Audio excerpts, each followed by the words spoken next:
comme Clément vous nous l'a évoqué, on va commencer par la partie Ukraine-Russie, donc quelque chose de très important qui nous touche depuis plus d'une décennie.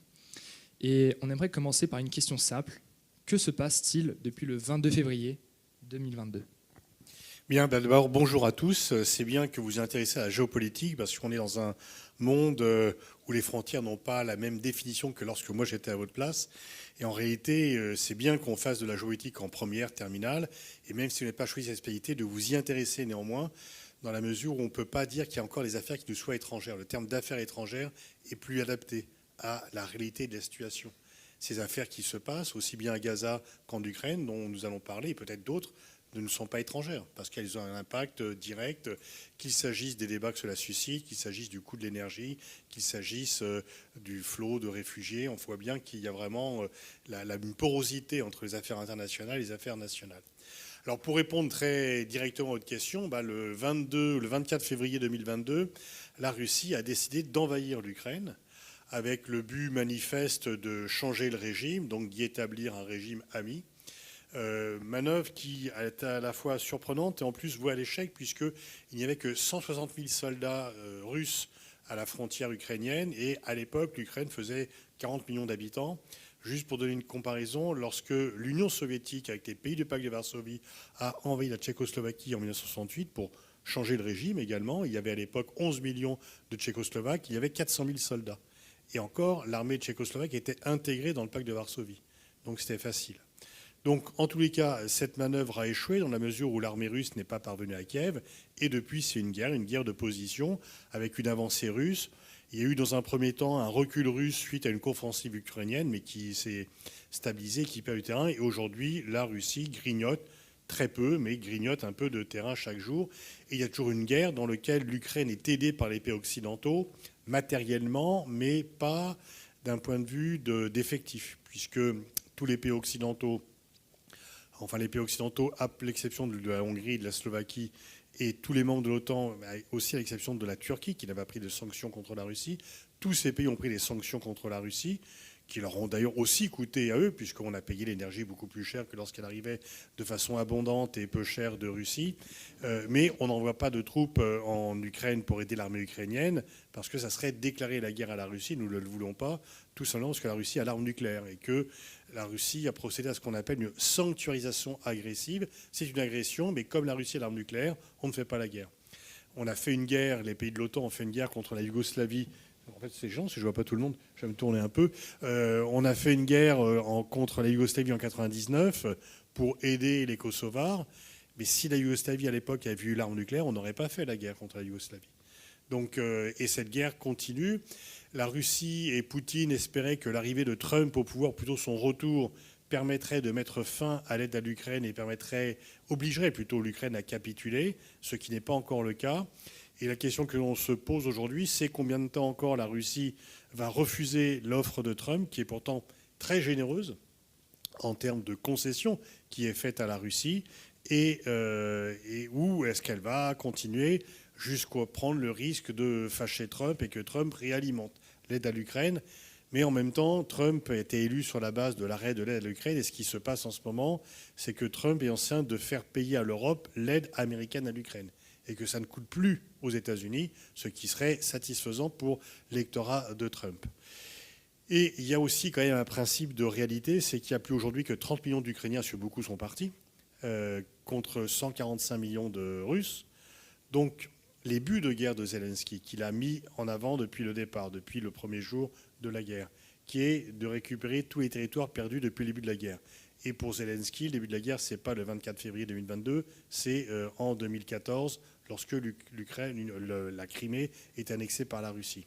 Que Poutine soit délivré devant la Cour pénale internationale, puisque la Cour pénale internationale a émis un mandat d'arrêt contre Poutine, et que la Russie paye les dommages de guerre qu'elle a créés, ces buts, qui sont soutenus par tous les pays européens, par tous les pays occidentaux, sont certainement légitimes, sont certainement légaux, mais sont tout simplement irréalisables. Et donc il y a un fossé entre ce qui est souhaitable et ce qui est permis, parce que je pense que le jour où la guerre se terminera, la Russie va conserver des territoires qu'elle a acquis par la force, La Crimée, c'est clair. Enfin, bon, la Crimée, c'est une annexion qui n'est même pas reconnue par la Chine, d'ailleurs. Mais c'était une annexion, pas suite à une agression. Il y a un référendum, même s'il était illégal, puisqu'il était fait sans l'autorisation de Kiev. Mais c'est sûr que les habitants de Crimée voulaient être russes et pas être ukrainiens. Mais surtout, garder une partie du Donbass. Et donc, il est à peu près certain que la Russie sera récompensée territorialement de sa guerre, alors que le droit international interdit l'acquisition de territoire par la force. Le débat est de savoir s'il faut ou non reconnaître cette acquisition, cette annexion. On pense que non, parce que sinon c'est une prime à l'agresseur, mais qu'il faudra bien un jour ou l'autre arrêter cette guerre et que l'espoir de Zelensky, et qu'il entretient chez les Ukrainiens, que les territoires perdus vont être reconquis, me paraît simplement, une fois encore, matériellement impossible. Et c'est un peu le problème de savoir quel est le choix entre le souhaitable et le possible. D'accord. Et également, depuis la mise en place de la loi martiale en Ukraine, Vladimir Zelensky reste président malgré l'écoulement de son mandat. Dans une perspective démocratique, est-ce qu'il y a une légitimité à le maintenir au pouvoir ou non ? Alors bien sûr, il a dépassé le temps de son mandat puisqu'il avait été élu pour 5 ans en 2019. Il a d'ailleurs été élu sur la promesse de faire la paix avec la Russie. Il avait fait campagne en parlant russe et non pas en parlant ukrainien. Mais les choses ont tourné différemment par la suite parce qu'il n'a pas pu aller jusqu'à la paix. Il était empêché par une partie de sa propre majorité. Mais alors donc oui, on pourrait dire c'est l'argument russe. L'argument de russe, c'est de dire qu'il ne devrait pas rester au pouvoir puisqu'il usurpe le pouvoir vu qu'il a dépassé le temps de son mandat. L'argument de Zelensky, qui est quand même parfaitement recevable, c'est qu'il est difficile d'organiser des élections en temps de guerre, notamment parce que l'armée russe est présente sur une grande partie du territoire ukrainien et que donc Zelensky dit qu'il organiserait l'élection quand la guerre sera terminée. Plus le temps passe, plus ça devient difficile quand même.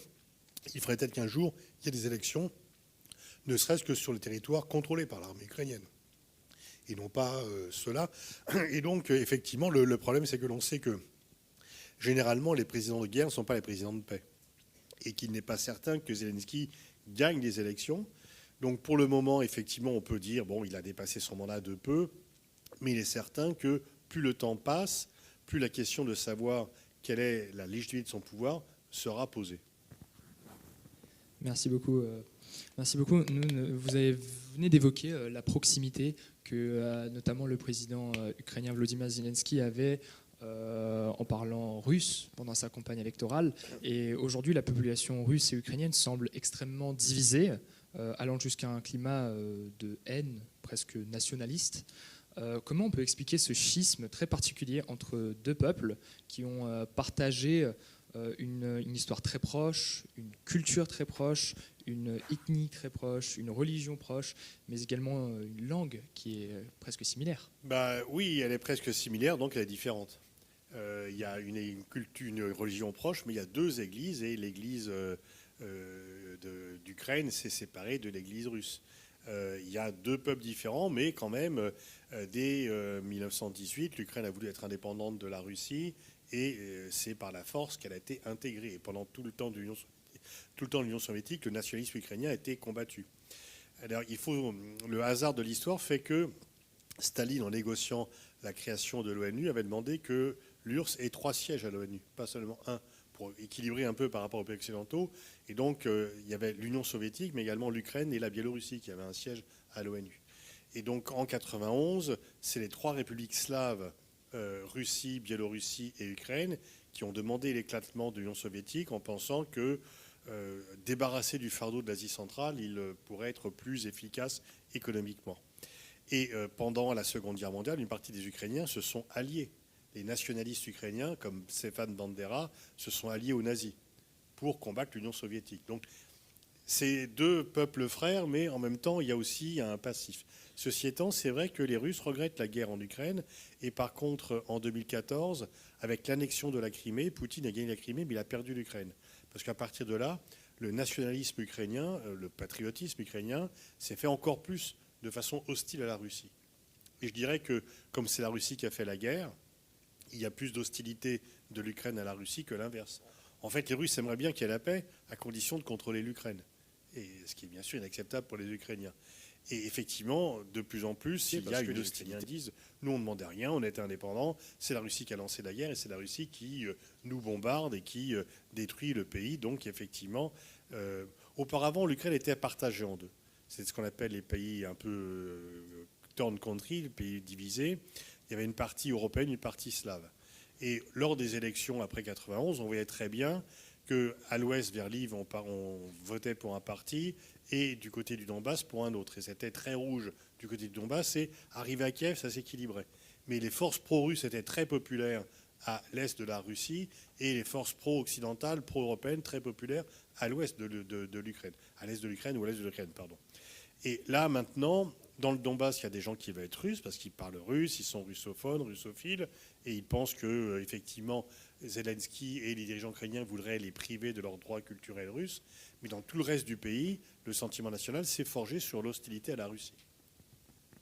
Puisque vous parlez d'hostilité à la Russie, c'est assez intéressant, puisque au sein de notre rédaction, on a justement notre rédactrice en chef qui est absente actuellement, qui est partie cet été en Russie voir de la famille, et elle en a profité pour faire certaines interviews. Et ce qui revient le plus souvent, c'est que de la population russe, ils se sentent à peu près délaissés par l'Occident. Puisque la France, en tout cas l'Union européenne de manière générale, se sont mis à soutenir l'Ukraine, oui c'est ça.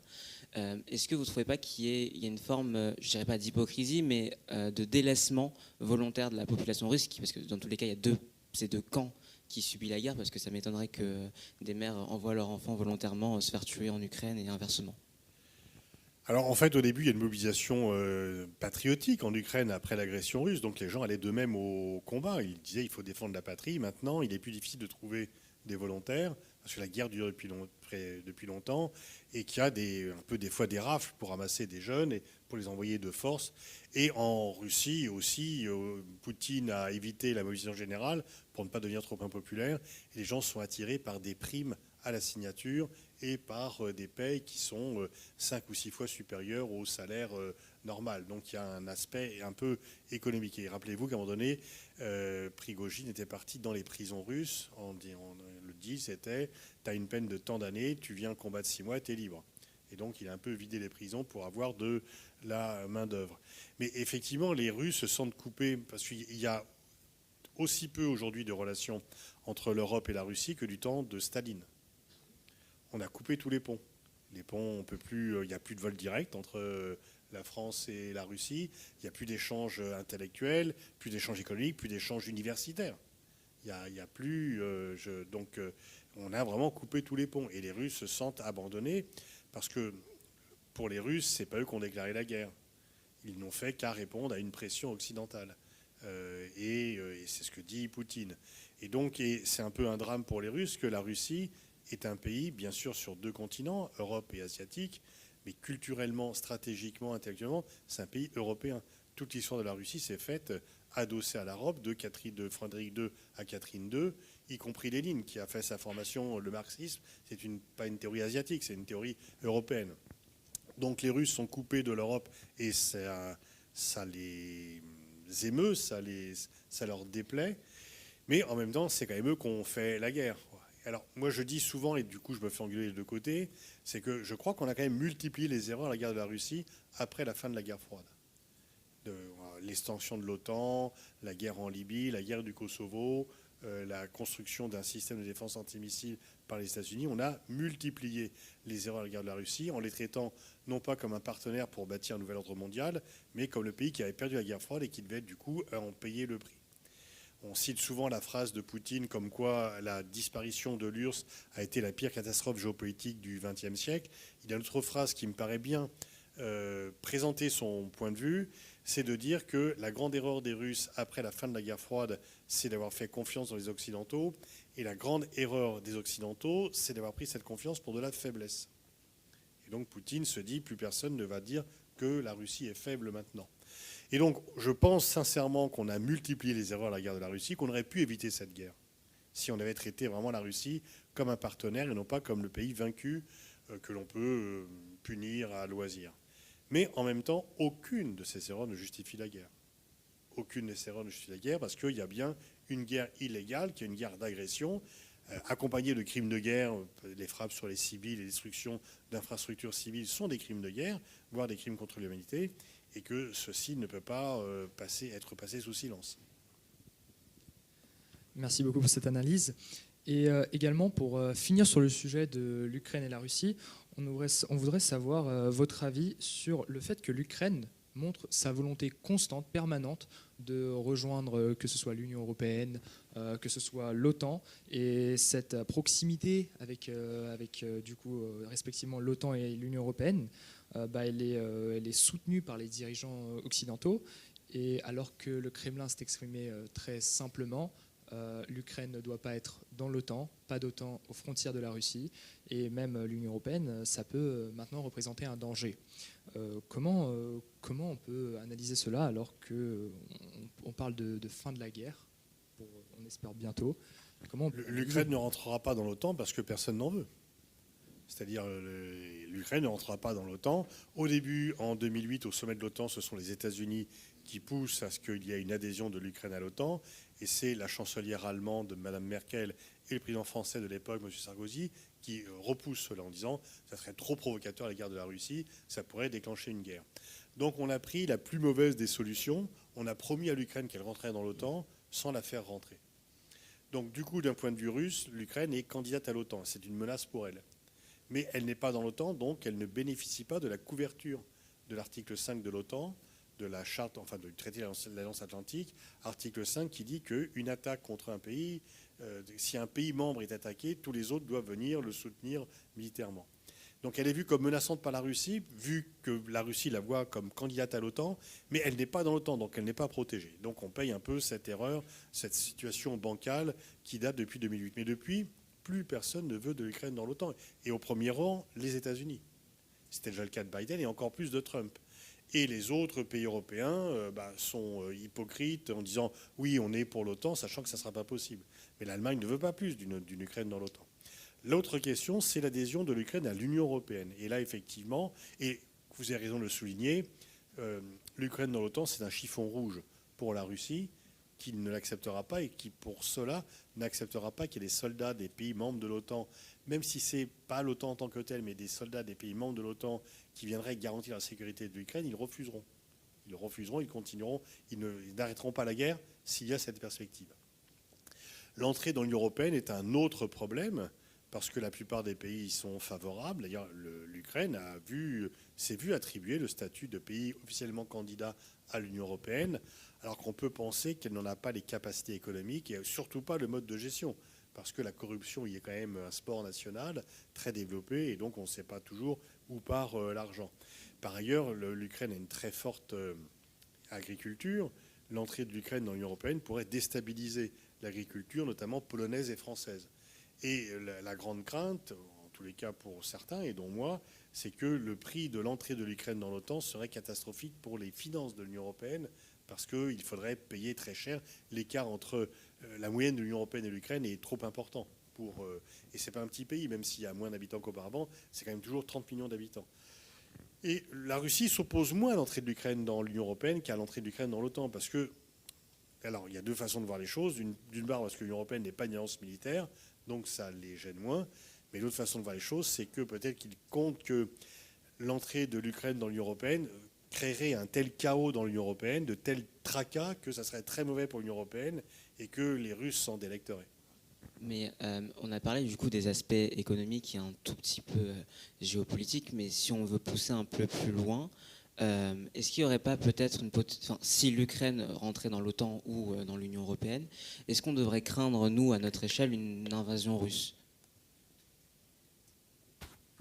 Alors, si l'Ukraine rentrait dans l'OTAN, ça pourrait être un casus belli. Est-ce que l'on doit craindre une invasion russe ? Soyons réalistes, les Russes ne sont pas capables d'envahir l'Ukraine totalement. Avant qu'ils arrivent, ils ne sont pas arrivés à Kiev, donc avant qu'ils arrivent à Varsovie, à Berlin, il y a du temps. Donc ce n'est pas une question de volonté, c'est une question de moyens. Le PIB des pays uniquement européens membres de l'OTAN ou les pays de l'Union européenne est bien supérieur à celui de la Russie, y compris les dépenses militaires sont supérieures. Donc quelle que soit la mauvaise volonté de Poutine, je ne pense qu'il n'a pas les moyens d'envahir l'Europe, tout simplement, par disproportion. Et Et dans ce cas, quelles sont les perspectives prochaines du coup pour la guerre? Trump a fait une offre très généreuse à Poutine en disant tu gardes les territoires que tu as conquis, on arrête la guerre sur la ligne de front. Ça, c'est à toi, et nous, on garde le reste, et je lève les sanctions. Et donc, ça peut être intéressant économiquement. Mais Poutine s'est fait persuader par ses généraux qu'il peut avoir plus, et que l'Ukraine pourrait tomber comme un fruit mûr, et qu'il suffit de continuer un peu la guerre pour que l'Ukraine tombe. Ce qui paraît peu réaliste aux yeux de nombreux observateurs. Donc le plus probable, c'est que la guerre dure un peu, surtout que les pays européens, pour un cessez-le-feu, mettent des conditions qu'il y ait des forces de sécurité des pays européens en Ukraine, ce que refuse la Russie. Pour l'instant, en fait, il y a deux types de positions irréalistes. Zelensky qui dit « je veux récupérer tous les territoires perdus depuis 2014 pour faire la paix », et Poutine qui dit « je veux conquérir toute l'Ukraine pour faire la paix ». Donc, est-ce qu'on va trouver une solution réaliste? Mais attention, cette solution réaliste ne sera pas conforme au droit international parce que la solution réaliste, on arrête les combats sur la ligne de front, permet à la Russie de contrôler les territoires qu'elle a acquis par la force, qui est illégal, mais qui ne sera pas reconnu. Une fois encore, aujourd'hui, aucun pays ne reconnaît l'annexion de la Crimée par la Russie. Enfin, à part la Biélorussie et peut-être le Nicaragua, ou bon, enfin vraiment, mais même la Chine ne reconnaît pas l'annexion de la Crimée par la Russie. Donc c'est dire qu'il y a loin de pour cela, mais les Russes peuvent très bien conquérir ces territoires, les posséder, les gérer, sans que ça soit reconnu par le monde extérieur. Parce que en cas de, justement, vous avez parlé, si la Russie venait à retirer toutes ses forces et qu'on arrêtait la guerre, ce serait plutôt vu comme une sorte d'aveu d'échec de cette invasion. Mais la Russie ne retirera pas ses forces. Oui. Elle va s'arrêter là où elle est. Où elle est. Disons que le plus probable, c'est un arrêt sur la ligne de combat, comme pour la guerre de Corée.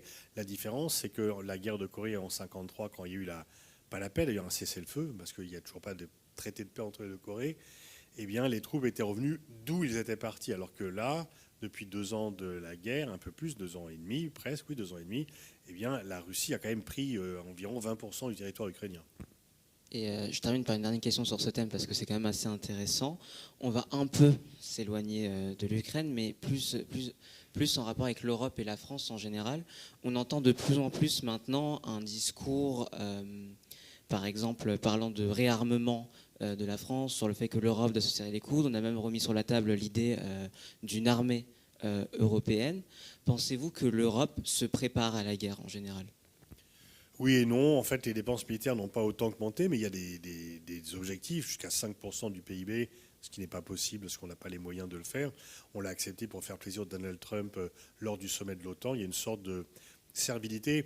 Ce qui est survenu, en fait, c'est que, je ne sais pas si certains d'entre vous s'en rappellent, mais en novembre 2019, Macron avait dit que l'OTAN était en état de mort cérébrale, parce que Trump était président et qu'il disait que l'alliance n'était pas son problème.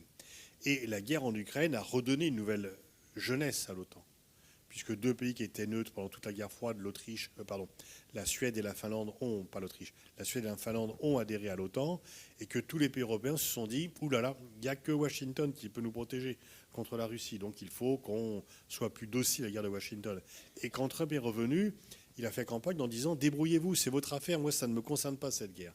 Et les pays européens étaient affolés du fait d'être abandonnés par Trump. Et au lieu de construire une défense autonome et dire on fait un plan B, on prend notre autonomie, ils ont redoublé d'assaut, d'amabilité, voire de servilité pour certains, à l'égard de Trump pour qu'il reste embarqué dans l'OTAN. Ils avaient peur qu'il déserte l'OTAN. C'est pour cela qu'on a accepté au printemps, enfin au début de l'été, un accord commercial Union européenne-États-Unis, tout à fait catastrophique, dans la façon dont il s'est négocié et signé. C'est Mme von der Leyen, la présidente de la Commission européenne, qui est allée dans le golfe privé de Donald Trump négocier cela, ou plutôt le conclure. C'était négocié avant. On n'imagine pas Trump aller dans une thalasso où Mme von der Leyen aurait des vacances. C'est déjà un peu aller à Canossa. Alors, certes, elle n'a pas attendu 3 jours les pieds dans la neige comme l'empereur germanique Henri IV, mais quand même, c'est Canossa.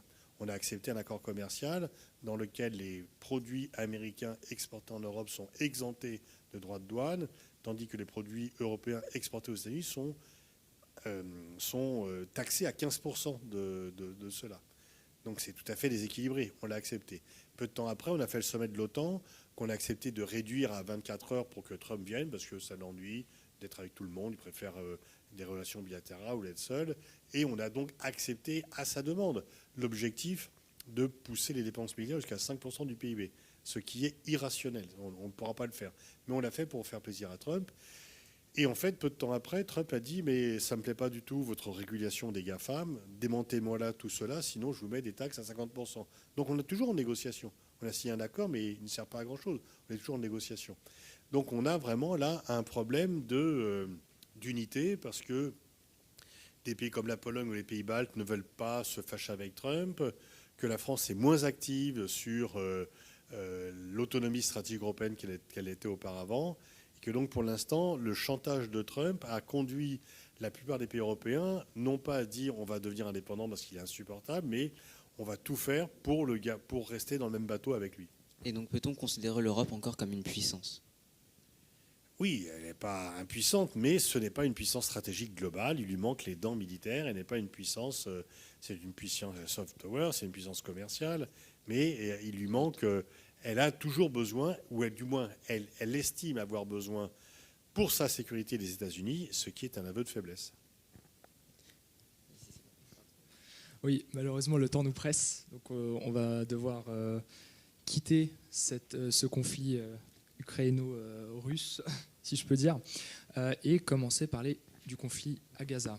Pour mieux comprendre ce conflit, on aimerait revenir aux sources actuelles, au moins, de ce conflit, et vous demander une question simple. Que se passe-t-il à Gaza depuis le 7 octobre 2023 ? Alors déjà, la première réponse que je vous ferai, c'est que la guerre n'a pas commencé le 7 octobre. Ça, c'est un narratif israélien de dire que la guerre a commencé le 7 octobre. Il n'y avait pas la paix le 7 octobre. Il n'y avait pas l'attentat, mais il n'y avait pas la paix.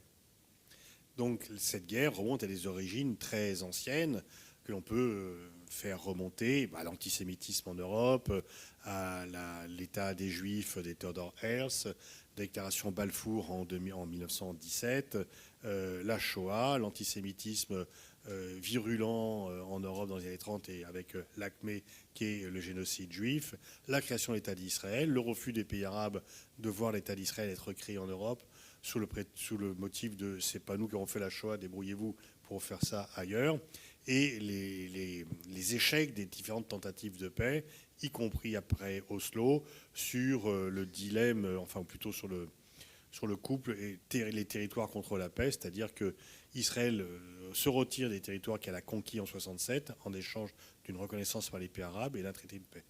Ça a été refusé d'abord par les Arabes en 1967 après les 6 jours, et ensuite ça a été refusé par Israël, notamment lorsque le roi saoudien Abdallah a proposé un tel plan de paix en 2001.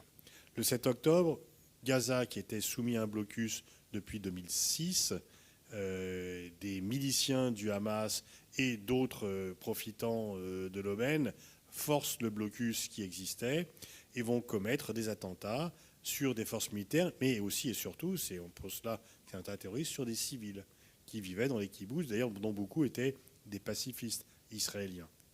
Le Hamas, c'est un mouvement religieux qui veut représenter les Palestiniens, mais qui s'est dès le départ opposé aux accords d'Oslo quand ceux-ci ont été signés entre Rabin et Arafat. De même que Netanyahou, qui est au pouvoir, s'est lui aussi opposé aux accords d'Oslo lorsqu'ils ont été signés en 1993.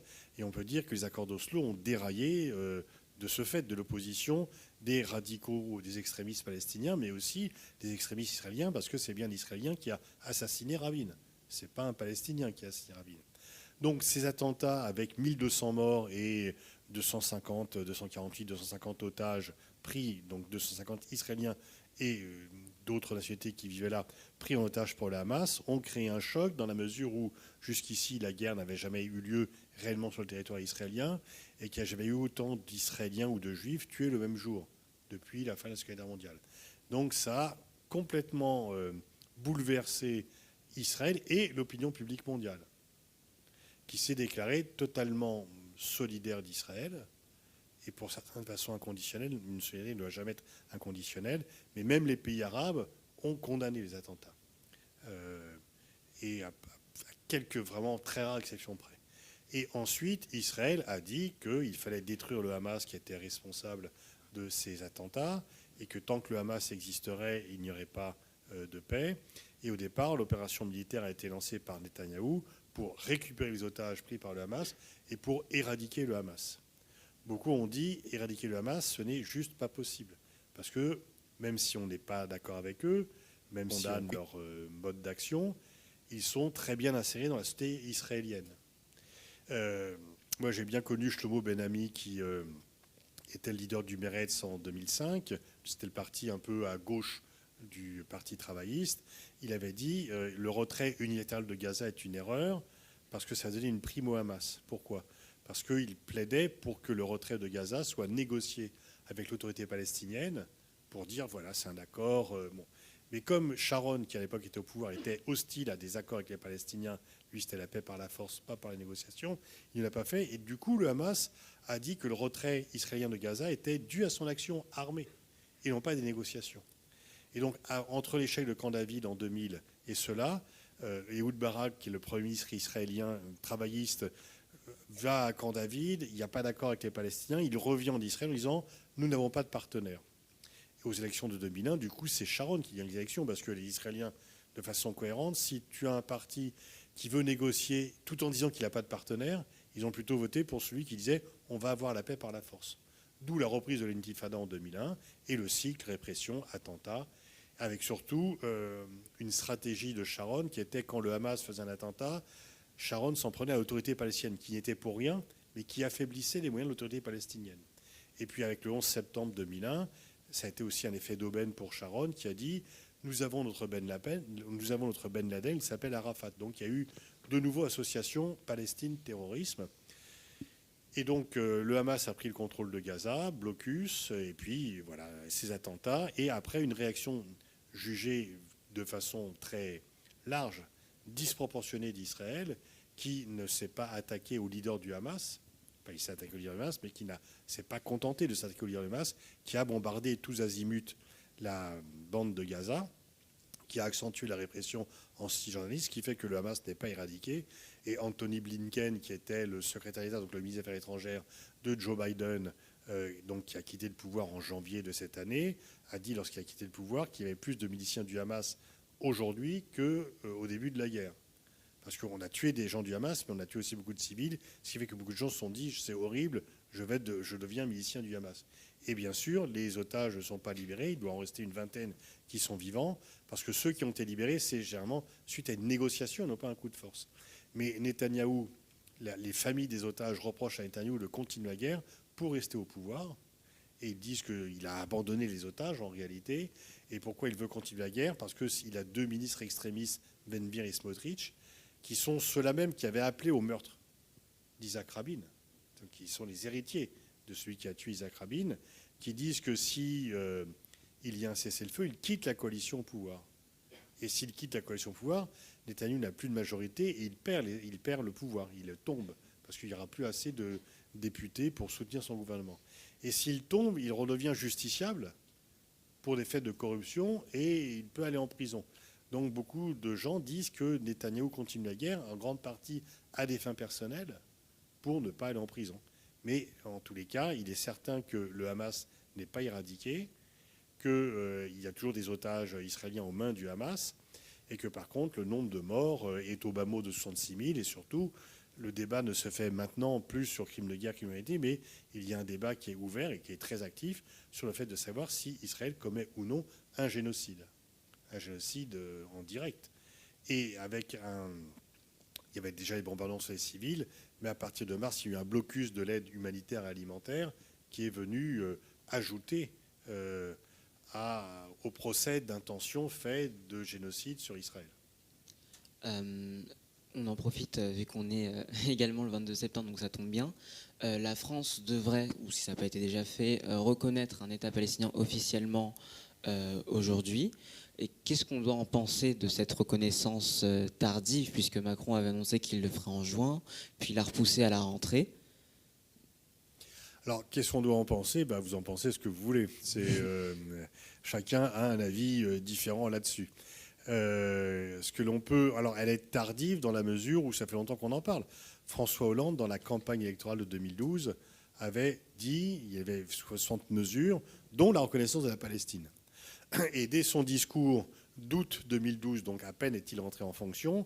Il y a tous les ans un discours devant les ambassadeurs. Tous les ambassadeurs de France sont réunis au Quai d'Orsay pour consultation et écouter un président le discours à l'Élysée du président de la République. Paul-Jean Ortiz, qui était son conseiller diplomatique, mais hélas disparu depuis, entraîné par la maladie, avait mis dans le discours reconnaissance de la Palestine, et François Hollande l'a rayé de sa main. Il a rayé de sa main parce qu'il s'est dit non, je ne vais pas me fâcher avec Israël. Bon. Et lorsque Macron a pris le pouvoir, il voulait ne pas. Il y a toujours un peu cette idée qui me paraît fausse, qu'il ne faut pas se fâcher avec Israël si on veut conserver un accès à Israël ou une influence sur Israël. Selon moi, on n'a aucune influence sur Netanyahou. Donc c'est même pas la peine d'essayer. Il y a aussi une dimension, on a vu que avant d'annoncer la reconnaissance de la Palestine, Emmanuel Macron a reçu un certain nombre de notables juifs français pour ne pas alimenter l'accusation d'antisémitisme. Donc il y a une très grande sensibilité, pas de tous les juifs français, certains, il y a des Français juifs qui sont au contraire très solidaires de la Palestine, mais les institutions sont très sensibles à la façon dont Israël pense cela. Donc les partisans, les amis d'Israël estiment que c'est une erreur d'enquête à la Palestine. Ils disent que c'est récompenser le Hamas, ils disent qu'on ne peut pas le faire tant qu'il y a des otages. Ce à quoi on peut répondre, c'est au contraire priver le Hamas d'espace que de mettre une voie politique. Et par ailleurs, les otages, c'est parce que Netanyahou a refusé les cessez-le-feu et brisé les cessez-le-feu qu'ils sont encore otages, sinon ils seraient libérés depuis longtemps. Donc ça dépend un peu comment on se positionne par rapport à cela. Ce qui est certain, c'est que sur le terrain, ça ne change rien. On reconnaît la Palestine, mais l'armée israélienne ne va pas partir parce qu'on reconnaît la Palestine. Donc ça ne change rien sur le terrain. Il y a toujours des bombardements sur Gaza, il n'y a toujours pas d'accès à l'aide humanitaire ou à l'aide alimentaire, et il y a toujours une occupation militaire de Gaza et de la Cisjordanie. Par contre, politiquement, ça change, parce que ça ouvre une voie diplomatique, et on ne peut pas dire que ça ne sert à rien, parce que si ça ne sert à rien, Netanyahou ne serait pas aussi furieux de cette décision. Donc la simple réaction de Netanyahou, qui est furieux, qui accuse la France d'antisémitisme pour avoir pris cette décision, montre que Macron a fait ça parce qu'il avait été un peu ému de voir quand même les souffrances des Palestiniens lorsqu'il a été proche de la bande de Gaza, et aussi pour maintenir vivante l'option dite des deux États, donc de créer un État palestinien à côté d'Israël sur les territoires conquis en 1967, solution dite des deux États qui paraît de plus en plus compromise. Parce que l'enjeu, c'est est-ce qu'on va avoir ou non un nettoyage ethnique à Gaza.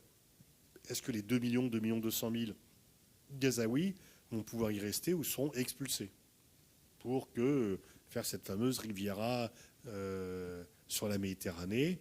Et est-ce qu'Israël va annexer ou non la Cisjordanie? Je doute qu'elle le fasse parce que si elle annexe la Cisjordanie, les Émirats arabes unis vont rompre les accords d'Abraham, qui a un succès. Mais en tout cas, Macron a voulu reconnaître, créer un mouvement, et effectivement, ça a créé un mouvement, puisque le Royaume-Uni, le Canada, 2 membres du G7 ont aussi reconnu la Palestine, et une dizaine d'autres États. Le Japon, la Corée du Sud et le Singapour y ont renoncé sous pression américaine, peut-être qu'ils le feront plus tard. Mais donc on peut se dire, finalement, peut-être qu'on aurait dû le faire plus tôt, effectivement. Mais là, tout dépend d'où tu te situes. Et en tout cas, je trouve que c'est très courageux de votre part d'aborder cette question, parce que très souvent, on évite de poser la question. On ne veut pas parler du conflit parce que les gens s'engueulent trop là-dessus. Que c'est certainement le conflit israélo-palestinien est certainement le sujet le plus clivant en France. Beaucoup plus que n'importe quel sujet, beaucoup plus que PSGOM ou la défense des retraites. Donc, mais je pense que justement parce que c'est clivant, il faut en parler. Il faut en parler en classe, il faut en parler avec vos profs qui connaissent bien le sujet, qui sont capables d'éviter les pièges des accusations de si tu es pour l'État palestinien, si tu es pour le Hamas, ou si tu es pour Israël, tu fais du racisme anti-arabe. Et je crois qu'il est vraiment indispensable que dans votre catégorie d'âge, avec l'aide de vos profs, vous puissiez préserver des espaces de débat, d'un débat sain. Parce que lorsque le débat n'a pas lieu, il a lieu quand même, mais de façon malsaine. Et c'est vraiment très bien que vous le puissiez faire, et justement, avec les référents que sont vos profs. Et alors vous pouvez en débattre aussi entre vous, sans les profs, mais c'est bien quand même que ne pas en parler ne résout pas le problème. Et ne pas en parler, au contraire, peut alimenter l'antisémitisme, le racisme anti-arabe et des accusations et surtout un campisme qui fait que moi je connais des familles où les gens sont divisés, ils ne sont pas d'accord, ils ne veulent plus parler parce qu'ils ne sont pas d'accord. Il faut préserver un espace de débat raisonné sur ce conflit. Justement, pour se débattre, il faut s'informer. Le problème étant que depuis, en tout cas le 7 octobre, les médias occidentaux, je vais plutôt me pencher sur ceux en France, ont eu un discours avant le mandat d'arrêt émis par la CPI contre Netanyahou, un discours où on disait, par exemple, je dis n'importe quoi, il y avait 15 000 enfants morts à Gaza, on disait que c'était les chiffres du Hamas, afin de justement faire une sorte d'euphémisme. Est-ce que vous trouvez que les médias occidentaux dans les médias occidentaux, il y a une forme d'hypocrisie vis-à-vis de Gaza, donc de la situation, et une certaine forme de minimisation des dégâts, puisque certains membres de partis politiques minimisent la mort de certaines personnes à Gaza en disant que c'est parce que le Hamas a fait le 7 octobre et qu'il y a des otages que du coup ils sont morts, etc. Oui, on voit bien qu'il y a un tropisme pro-israélien dans les médias français, au global. Il y a des exceptions. Mais alors en plus, dans chaque journal, tu as des avis différents. Parce que même au sein d'une même rédaction, les avis entre les journalistes peuvent différer. Mais grosso modo, on peut dire qu'il y a un tropisme pro-israélien, que le récit israélien est plus présent que le récit palestinien. Il y a eu beaucoup plus de une des journaux sur les otages que sur ceux qui sont massacrés à Gaza. D'une part parce que la presse étrangère est interdite de présence, mais en même temps, on a, par les smartphones, par les journalistes sur place, on a ce qui se passe. Mais effectivement, il y a une essayiste qui a dit qu'il fallait diviser par 5 ou par 10 le nombre de morts à Gaza, ce qui est juste une fake news. D'autres qui disent qu'il n'y a pas de journalistes palestiniens, que c'est que des membres du Hamas, ce qui est une façon de déshumaniser les Palestiniens. Et donc, il y a un narratif qui est plutôt favorable à Israël, disant un peu que tout a commencé le 7 octobre, par exemple, qu'il suffit que le Hamas rende des otages et que tout devrait bien. Bon. Qui est compensé parce qu'en même temps, sur les réseaux sociaux, c'est un peu différent. Et on peut dire que l'opinion française, qui était plus favorable à Israël auparavant, maintenant est quand même plus favorable, enfin, tient Israël pour plus responsable. Il n'y a pas un qui est 100% coupable et l'autre qui est 100% innocent. Il y a effectivement, je pense que la logique, si on est dans une logique d'humanité, c'est de condamner les attentats et de condamner le caractère disproportionné de la riposte. Si Israël s'était contenté d'éliminer les chefs du Hamas, je pense que tout le monde aurait été d'accord. Mais donc là, on entretient la haine. On ne combat pas le terrorisme en tuant des civils. Et il y a des définitions juridiques. Les définitions juridiques, c'est s'en prendre de façon indiscriminée à des civils, c'est un crime de guerre, c'est un crime contre l'humanité, et priver un peu de son existence, c'est un crime de génocide. Donc on verra comment l'histoire tranchera pour le terme de génocide, mais plus ça va, plus il est utilisé, y compris par les Israéliens, des historiens et surtout des juristes israéliens. Il ne faut pas croire que tous les Israéliens sont pour ce qui se passe à Gaza. Il y a deux types d'opposition, des gens qui sont hostiles à Netanyahou parce qu'ils pensent que c'est un corrompu, d'autres qui sont hostiles à Netanyahou parce qu'ils pensent qu'il dessert à long terme l'intérêt d'Israël, parce qu'il fait d'Israël un pays paria, et qui va être de plus en plus coupé. Le plus grand, on parle de la presse, mais aux États-Unis, le plus grand journaliste, l'un des plus célèbres journalistes internationaux, enfin sur la politique étrangère, Thomas Friedman, qui est juif, qui est disons un juif progressiste, dit depuis très longtemps dans ses papiers que Netanyahou met en danger les juifs dans le monde entier, en attisant la haine contre les juifs. D'autres qui vont dire au contraire, il fait que nous défendre. Il y a des avis différents, mais grosso modo, je pense à titre personnel que la couverture de la presse, il y a eu beaucoup plus de journaux, de reportages sur les otages que sur les enfants palestiniens tués. Et également, je continue.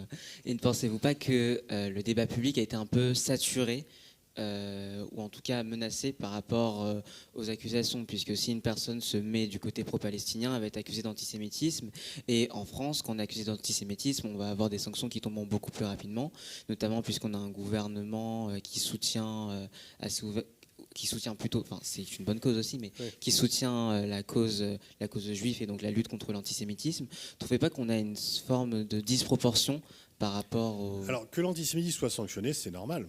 Oui. Il y a des lois et effectivement, le problème, c'est qu'on confond la critique du gouvernement israélien et l'antisémitisme.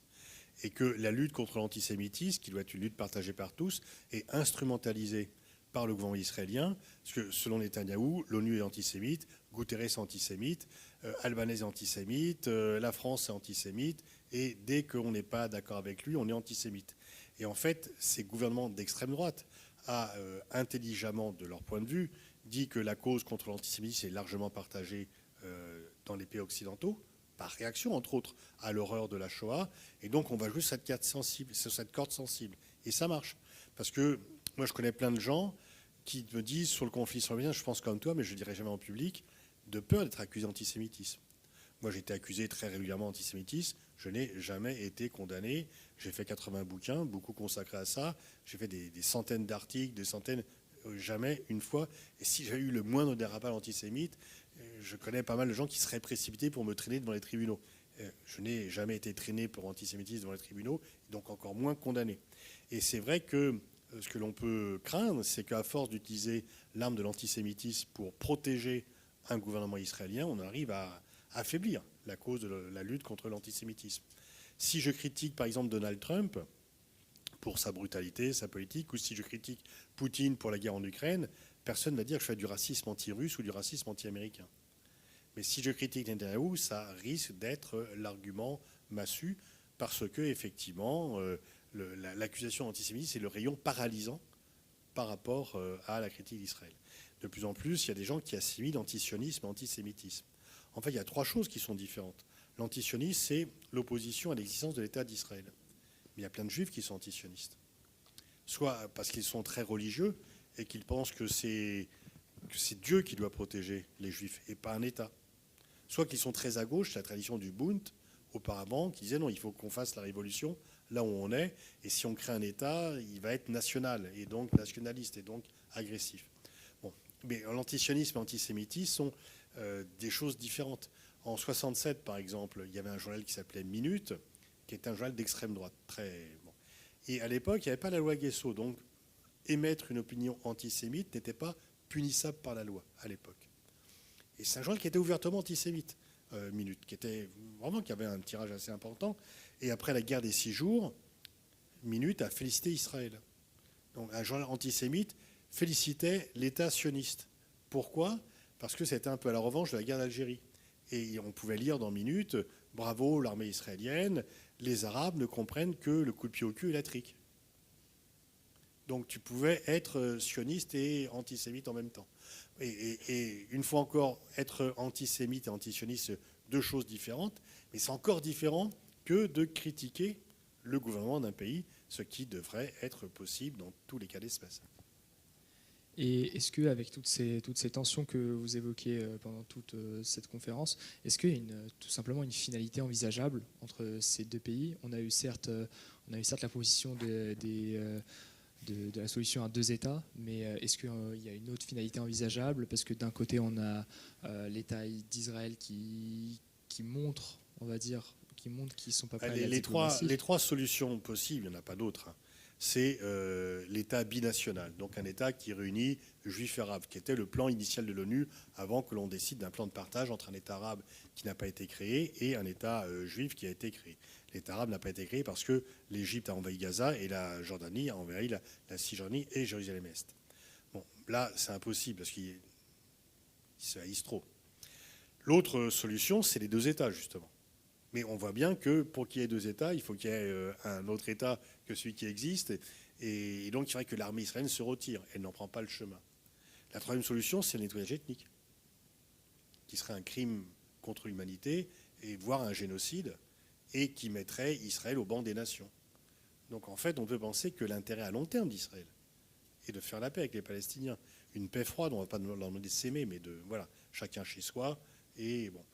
Moi, j'ai fait dans mon podcast hebdomadaire, j'ai fait l'an dernier un podcast avec Eddie Barnavi, qui a été ambassadeur d'Israël en France, qui est un partisan de la paix, il disait non, on n'a pas d'autre solution, il faut qu'il y ait un État palestinien et il faut qu'on démantèle des colonies. Parce que l'une des faiblesses intrinsèques des accords d'Oslo, c'est de ne pas avoir prévu de mettre fin à la colonisation de la Cisjordanie. Et c'est vrai que les colons sont un obstacle à la paix. Mais ils prennent un poids de plus en plus important en Israël. Donc il n'y a pas d'autre solution. Si on regarde ce qui s'est passé entre qui aurait pu penser en 1945 que Français et Allemands puissent se réconcilier, pas grand monde. Enfin, la guerre a duré moins longtemps. Entre les deux, il y avait moins de facteurs religieux. Donc il ne faut jamais désespérer de l'humanité. Mais c'est vrai qu'il n'y a pas beaucoup de raisons d'être optimiste en ce moment. Parce qu'on dit souvent que, par exemple, l'État d'Israël est le seul État démocratique au Moyen-Orient. Est-ce vrai? Et est-ce que instaurer un État palestinien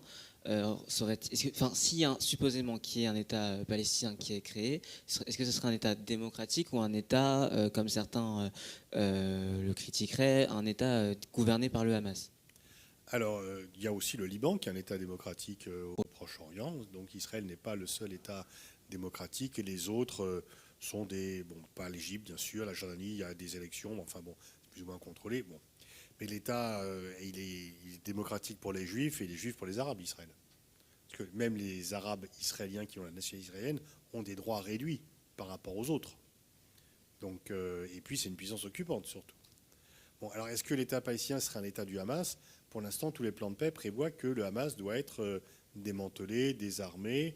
Le problème, c'est que les Palestiniens sont mal partis dans la mesure où le mouvement le plus populaire encore, notamment si j'en dis, c'est le Hamas, parce qu'il incarne la résistance à Israël, mais qu'il n'a aucune légitimité. Moi, j'étais en Tunisie la semaine dernière, il y a beaucoup de gens qui disent que le Hamas est un mouvement de résistance. Dans les pays arabes, ça se dit beaucoup. Mais pour nous tous, c'est un mouvement terroriste, et donc on ne peut pas accepter qu'il puisse gouverner une Palestine. Le problème, c'est que ceux qu'on reconnaît comme pouvant gouverner la Palestine, Mahmoud Abbas, est complètement rejeté par les Palestiniens. Parce que c'est quand même plus pétain que De Gaulle, quoi. Et donc, Mahmoud Abbas, il a 3% de popularité en Palestine. Normalement, Yasser Arafat, il était vraiment populaire. Et Mahmoud Abbas représente la collaboration avec Israël. Et donc, il n'y a pas de vrais représentants. Il y a des représentants palestiniens qui sont accédés par le monde extérieur et pas par les Palestiniens, et des représentants qui sont accédés par les Palestiniens et pas par le monde extérieur. Donc c'est très compliqué. Une solution serait de libérer Marwan Barghouti, qui est présenté à tort ou à raison comme le Nelson Mandela palestinien, mais il est doublement enfermé par Israël, qui ne veut pas le libérer. Et donc il y a aussi un problème d'incarnation de la cause palestinienne par quelqu'un d'autre que le Hamas et l'autorité palestinienne. Je continue. Qu'est-ce que je voulais dire? Ah oui, non, j'ai perdu sur le fil. On va passer à l'autre question alors. Non, parce que on disait aussi également que Israël. Bon, vas-y, fais une autre question. Je l'avais. Moi, ma question, ça allait être encore une fois très simple. En rebondissant sur ce que vous avez dit sur l'État démocratique, la place de Hamas, il y a un vrai ancrage du Hamas dans la société palestinienne. C'est ce que revendique notamment Israël, que l'éradication du Hamas, ça va être par l'équation de toute la Palestine, entre autres. Et justement, si la solution à deux États, notamment, on le voit parce que la France va reconnaître aujourd'hui et d'autres États vont la suivre par la suite, et est-ce que tout simplement l'État démocratique de la Palestine, s'il est envisageable, ne sera pas très controversé par le Hamas, qui ne voudra pas tout simplement perdre de son influence? Oui, bien sûr. Et enfin, beaucoup de Palestiniens qui luttent contre le Hamas, parce qu'ils estiment que c'est, au-delà d'être un mouvement terroriste, c'est surtout un mouvement autoritaire, dictatorial, qui ne laisse pas beaucoup de liberté aux Palestiniens. Les habitants de Gaza étaient quand même soumis à une répression très forte. Donc le Hamas, à la fois, pour certains, il incarne la résistance à Israël, donc il est populaire, et pour d'autres, il incarne la répression, donc tous les Palestiniens ne sont pas pour le Hamas. Mais en grande partie, c'est l'absence de perspective politique qui a donné la popularité au Hamas. Et puis aussi, il ne faut pas oublier, c'est très important, c'est que Netanyahou l'a admis lui-même, il a aidé le Hamas pour contrer l'autorité palestinienne, en disant que le Hamas était tellement répulsif que c'était la meilleure façon d'éviter la création de l'État palestinien. Donc c'est Netanyahou qui a joué le Hamas contre la Palestine. Quand Arafat signe les accords d'Oslo, le Hamas commet des attentats pour faire dérailler les accords d'Oslo. Voilà, j'ai retrouvé ma question. En France, on a une tendance, enfin c'est arrivé plusieurs fois, par exemple, notamment à gauche. La gauche, par exemple, a souvent été accusée d'apologie du terrorisme, puisqu'on considère le Hamas comme un mouvement terroriste. Est-ce que justement cette loi qui sanctionne justement l'apologie de terrorisme est souvent, est un peu, du coup, pose problème dans le débat public, puisque certains considèrent que le Hamas est un mouvement libérateur, d'autres le voient comme un mouvement terroriste. Il faudrait rappeler que lorsque Bachar al-Assad a été déchu ou a fui, Emmanuel Macron a félicité le mouvement qui était considéré comme un mouvement terroriste. Donc on pourrait dire qu'il y a une forme de deux poids, deux mesures en fonction de la situation, en fonction de ce qui se passe. Oui, mais le mouvement qui a pris le pouvoir en Syrie avait renoncé au terrorisme. Donc, et puis, d'un point de vue du réel politique, on a intérêt à ce qu'il réussisse. Bachar était quand même le pire dictateur, enfin l'un des pires dictateurs qui puisse exister. On a intérêt à une stabilisation de la Syrie. Donc c'est normal de jouer une politique de main ouverte, mais tout en vérifiant par rapport au pouvoir syrien. Par rapport à la question que vous soulevez, elle est différente. C'est qu'effectivement, l'apologie des crimes de guerre ou l'apologie du terrorisme sont interdites en France, sont pénalement sanctionnables. Sauf qu'il y a souvent des procédures pour apologie du terrorisme qui d'ailleurs échouent, parce que la justice ne valide pas les plaintes des préfets, mais qu'on n'a jamais eu de plainte pour apologie de crimes de guerre. Et quand les gens disent qu'il faut finir le job, il faut aller tuer les Palestiniens, c'est de l'apologie des crimes de guerre, personne n'a été inquiété pour cela. Donc le deux poids deux mesures, il est entre le fait que le pouvoir exécutif met souvent en route l'apologie du terrorisme comme accusation et jamais l'apologie de crimes de guerre. Et il y a quelques personnes qui ont été condamnées pour apologie du terrorisme, mais d'autres fois, de très nombreuses autres fois, la procédure a échoué.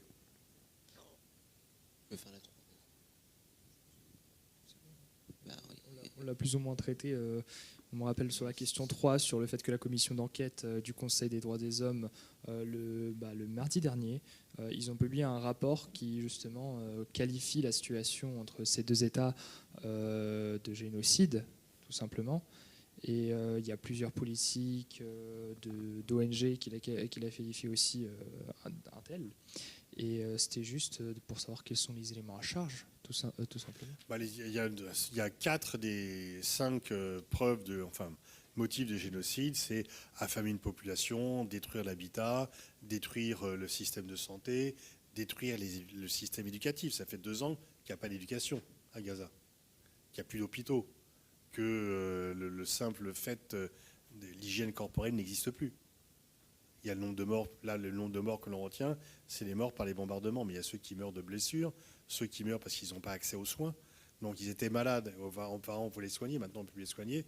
Et puis surtout, la famine organisée. Le fait de bloquer. Et puis, il y a un certain nombre de déclarations de dirigeants israéliens qui abondent dans le sens de volontairement exterminer les Palestiniens. Donc ce dossier pour génocide est de plus en plus nourri par certaines actions, mais aussi par des déclarations de dirigeants israéliens. Bien sûr. Merci beaucoup. Je pense qu'on va passer sur la deuxième partie de notre conférence. Ça va être les questions-réponses. Donc j'espère que vous avez préparé tous des petites questions. Vous en avez eu en cours de cette conférence.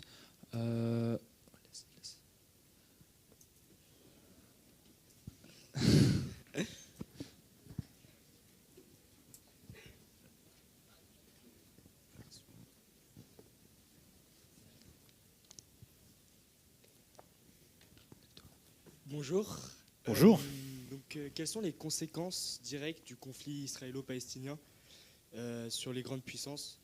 Je pense au-delà des puissances occidentales, quelles sont les conséquences sur la Chine, sur les États-Unis, etc. Tu veux dire les conséquences ou leur appréciation? Oui. D'accord. Alors la Chine et la Russie avaient des liens très très étroits avec Israël, au-delà de la position officielle de soutenir l'indépendance de la Palestine. La Russie, parce que tu as 1 million de citoyens ex-soviétiques qui ont émigré en Israël et que Netanyahou et Poutine étaient très proches. Netanyahou était très souvent à Moscou. Quant aux Chinois, ils avaient une coopération avec Israël concernant l'intelligence artificielle et la technologie. Ça les intéressait. Là, maintenant, en fait, à mon avis, ni les Russes ni les Chinois ne se préoccupent des Palestiniens. Ce n'est pas leur problème. Pour les Chinois, c'est loin. Pour les Russes, bon. Mais ils voient bien que Poutine a bien vu l'instrumentalisation qu'il pouvait en faire, puisqu'on a pris des sanctions contre la Russie après la guerre en Ukraine, et qu'on n'en prend pas pour Israël après la guerre de Gaza. Et donc l'argumentation du deux poids, deux mesures, qui est la contradiction des Occidentaux, puisqu'on a fait pression sur tous les pays du monde, africains, latino-américains, asiatiques, pour dire il faut prendre des sanctions contre la Russie, parce qu'elle a envahi un pays qui n'était pas le sien, et qu'elle bombarde des civils. Et les pays du Sud, eux, sont contre les sanctions parce que pour eux, c'est un truc occidental. Donc, je disais, non, nous, c'est une guerre entre Européens, débrouillez-vous. Et surtout, il disait, mais en fait, quand les États-Unis ont fait la guerre en Irak, on n'a pas pris de sanctions, pourquoi faut en prendre maintenant? Et là, depuis, plus encore, ils disent, mais en fait, les Israéliens font pareil, voire pire, et vous ne prenez pas de sanctions. Donc vous ne défendez pas le droit international. Donc vous ne défendez pas les principes universels. Vous défendez vos amis. Et ne venez pas parler de principes universels si vous le faites avec une géométrie variable ou de façon sélective.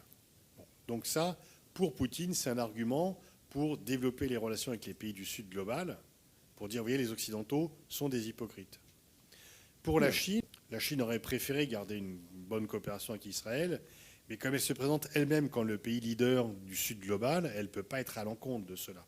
Donc la Chine doit prendre une position aussi dure sur Israël pour ne pas perdre son électorat géopolitique et pour ne pas apparaître comme du même côté que les États-Unis.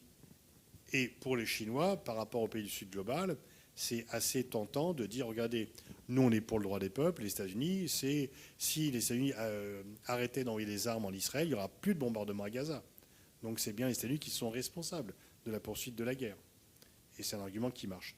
Donc c'est une sorte d'appréciation opportuniste, mais ça les sert. En Europe, il y a une division entre des pays très actifs en faveur de la Palestine, comme l'Espagne, parce que c'est un gouvernement de gauche, et l'Espagne a pris un peu le rôle que la France avait auparavant. Avant, c'était la France qui était très active. Là, par rapport à l'Espagne, on est à la traîne. Et un pays aussi qui est très particulier, qui est l'Irlande. L'Irlande, en fait, est très pro-palestinienne depuis longtemps. Et vous avez sans doute vu, quand il y a un match de football, il y a plein de drapeaux palestiniens dans les stades, parce que les Irlandais s'assimilent aux Palestiniens et assimilent les Israéliens aux Anglais. Et donc, eux aussi ont une lutte d'indépendance armée. Et donc, il y a une assimilation Irlande-Palestine, Anglais, Israélien, qui fait que, bon, il y a des pays comme la France et la Belgique, maintenant le Royaume-Uni, bon, qui sont partagés parce qu'ils ont des fortes communautés juives et qu'il y a la culpabilité par rapport à la Shoah, qu'il y a une tradition, bon, et donc ils essaient de tenir un peu la balance, mais là ils ont un peu évolué quand même vers la Palestine. Et puis il y a un pays qui bloque tout, c'est l'Allemagne. C'est l'Allemagne parce que les Allemands estiment que la sécurité d'Israël fait partie de leur sécurité par rapport à la culpabilité vis-à-vis de la Shoah. Ce qui peut paraître illogique, puisque les Palestiniens n'y sont pour rien.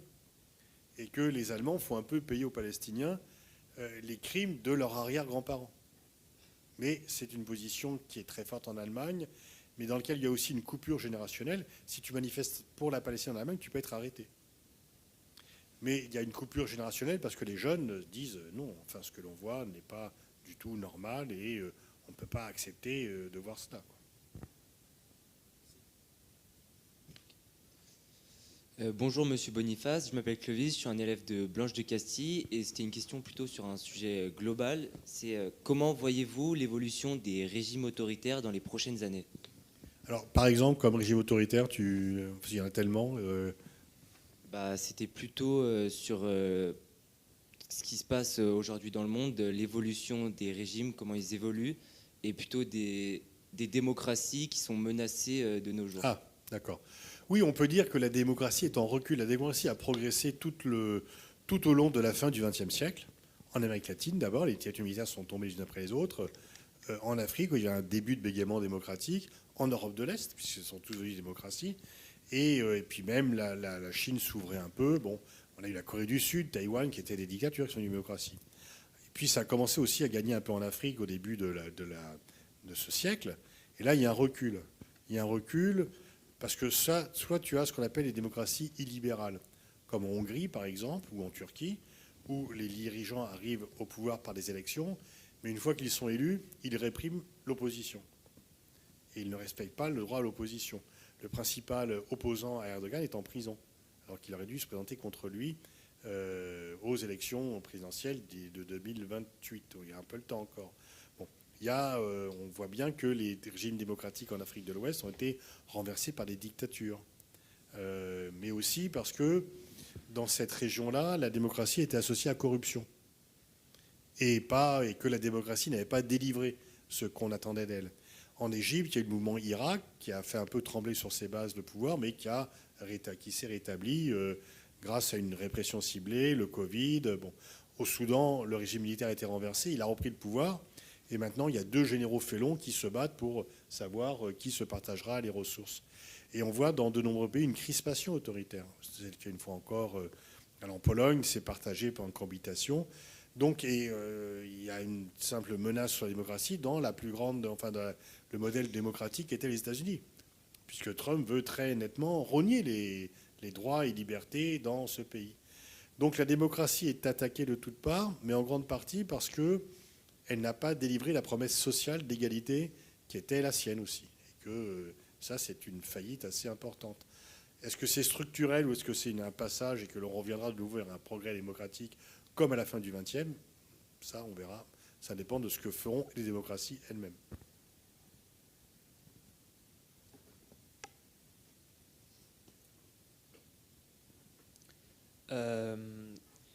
Vous avez dit que la Russie est une menace assez forte pour ne pas inclure l'Ukraine à l'OTAN. Mais pourquoi aider tout de même matériellement l'Ukraine?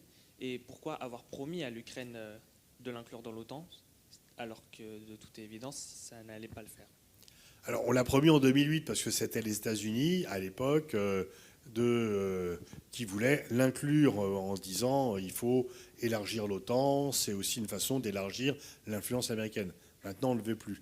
Pourquoi les pays européens aident l'Ukraine? C'est parce qu'ils considèrent que cette guerre est illégale, c'est une guerre d'agression, et que si on laisse la Russie envahir l'Ukraine, eh bien, par la suite, elle pourrait aller encore un peu plus, elle serait récompensée un comportement illégal et agressif, et que ça pourrait lui donner des idées par la suite pour les pays baltes ou la Pologne.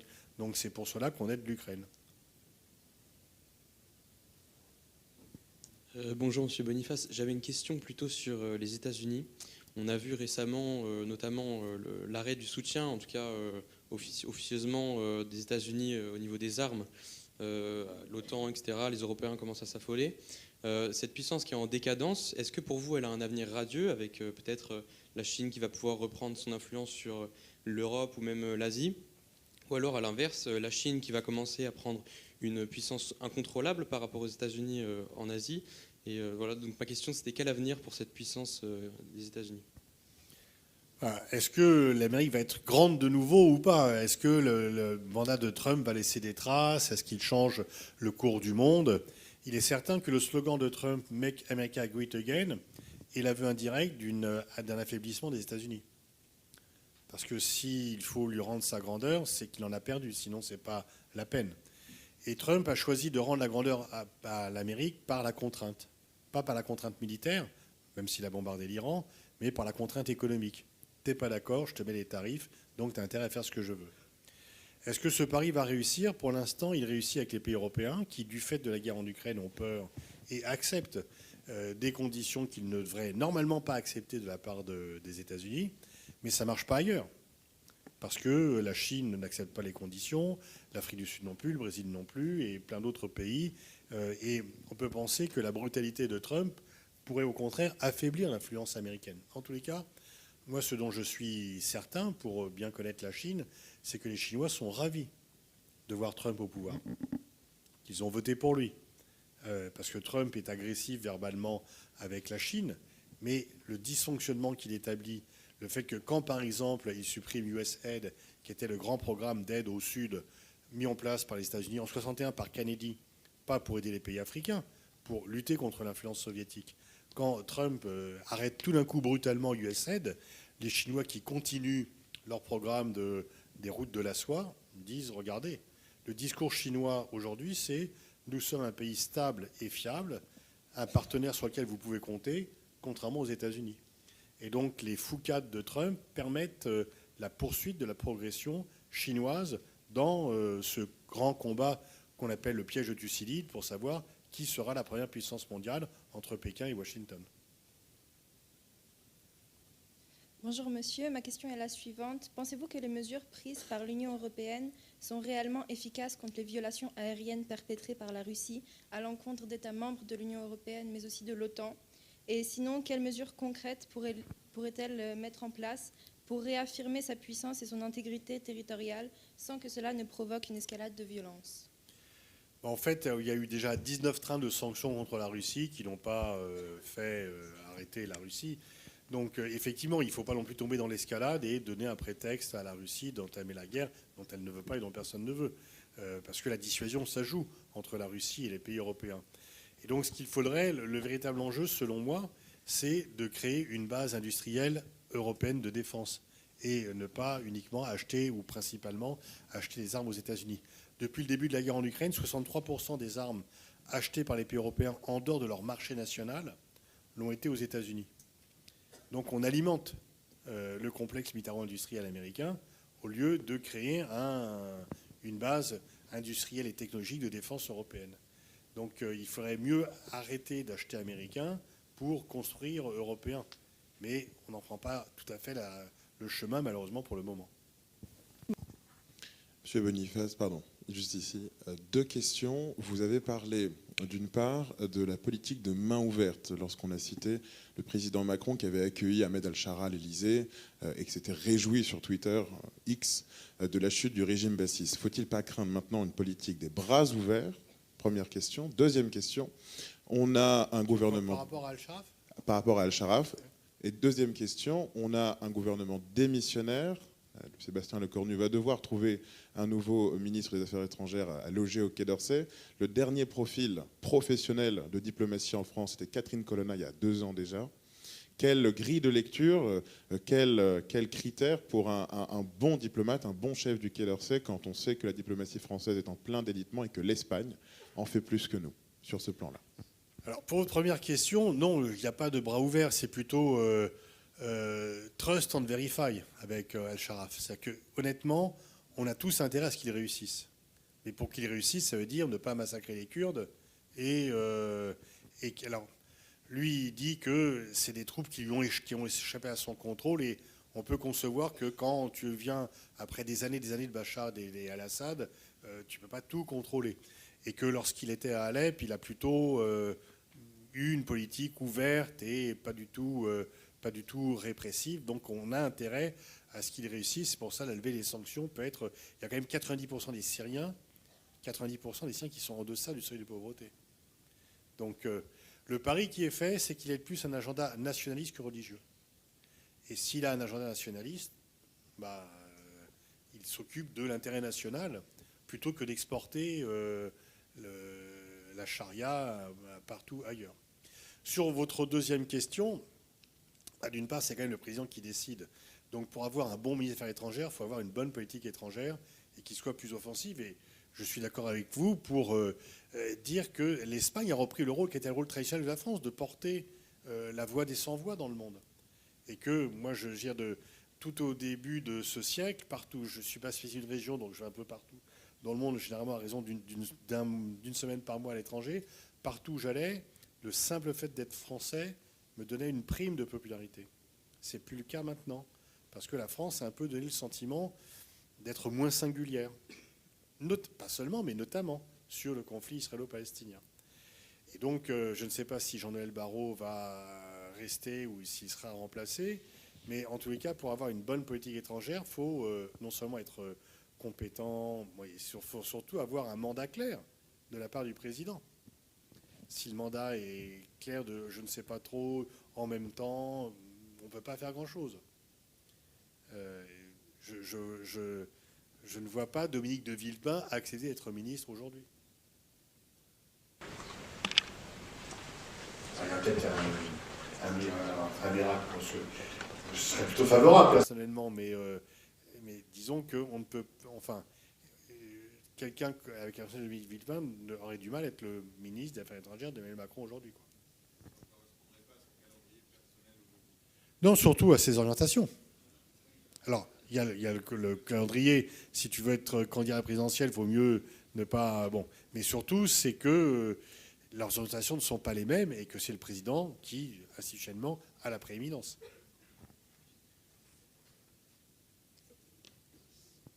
Bonjour monsieur, ma question elle est simple. En sachant qu'il y a un président américain aujourd'hui qui est en communication directe avec Vladimir Poutine, qui donc a un mandat d'arrêt international, est-ce qu'on pourrait considérer en 2025 que l'OTAN ait un rôle encore de gendarme du monde? Merci. L'OTAN n'est pas le gendarme de grand-chose, puisqu'il n'intervient pas dans ces affaires-là, et que Donald Trump est plutôt non-interventionniste. Donc l'OTAN reste la plus grande alliance existante, mais elle n'est pas active dans la guerre en Ukraine, elle n'est pas tellement active ailleurs. Et Donald Trump est hostile à la notion même d'alliance. C'est difficile d'avoir une alliance quand tu as le principal pays qui veut annexer son voisin et annexer une grande partie, les 4/5 du territoire d'un membre fondateur. Et Trump a dit plusieurs fois que l'article 5, qui fait la base même de l'alliance, donc la solidarité entre les membres, il y avait plusieurs façons de l'interpréter. Donc en fait, le vrai problème, c'est que les pays européens, tout en faisant des génuflexions à l'égard des États-Unis pour qu'ils restent dans l'OTAN, ont peur de ne plus être protégés par les États-Unis. Il n'y a plus la garantie d'une protection américaine par les États-Unis dans l'OTAN.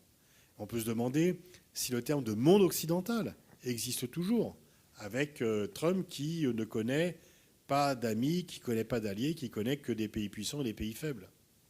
Donc la notion même, auparavant, il y avait une distinction claire entre le monde occidental et la Russie. Aujourd'hui, le fait que la première réunion pour parler de l'Ukraine soit faite entre Russes et Ukrainiens, entre Russes et Américains en Arabie Saoudite, donc sans les Européens et sans les Ukrainiens, était le signe que pour Trump, les Européens n'existent pas. Trump a même dit que l'Europe a été créée, que l'Union européenne avait été créée pour entuber, je reprends ses propres termes, les États-Unis. Donc il ne nous considère pas comme des alliés. On peut dire que le monde occidental tel qu'il a existé depuis 1945 est en voie d'être remis en cause.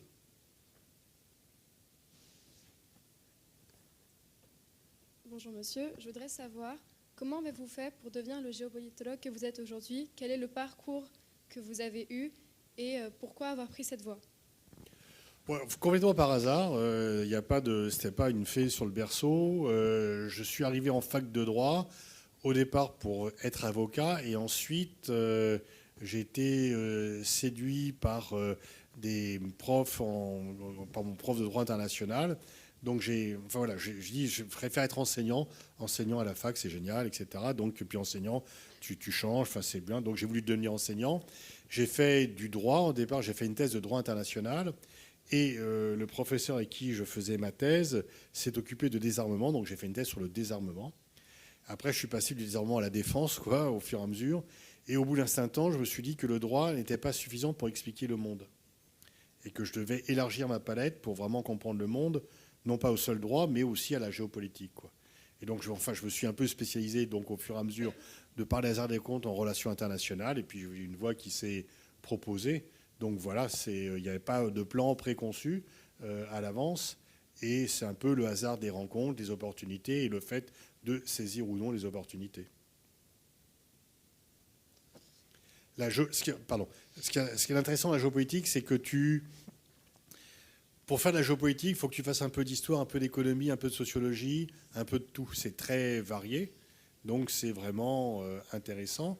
Moi, au départ, j'aimais bien la science politique en tant que telle, et je suis tombé dans la géopolitique, mais vraiment, une fois encore, par le gré et par un peu le battement d'aile d'un papillon. Enfin, disons qu'il y a des opportunités, après, tu les saisis ou tu les saisis pas.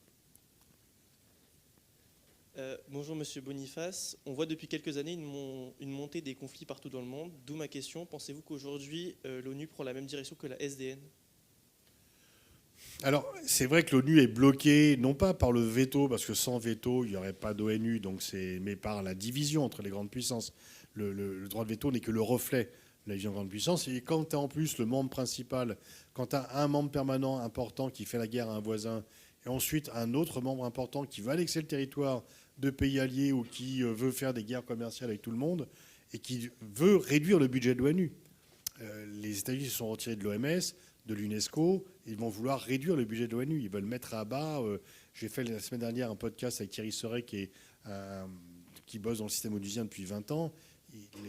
Tous les fonctionnaires de l'ONU sont très inquiets des projets américains de réduction des effectifs. Ceci étant, le monde n'irait pas mieux sans l'ONU. Donc on n'a pas inventé quelque chose de mieux que l'ONU. Donc l'ONU va être affaiblie, ne va pas disparaître.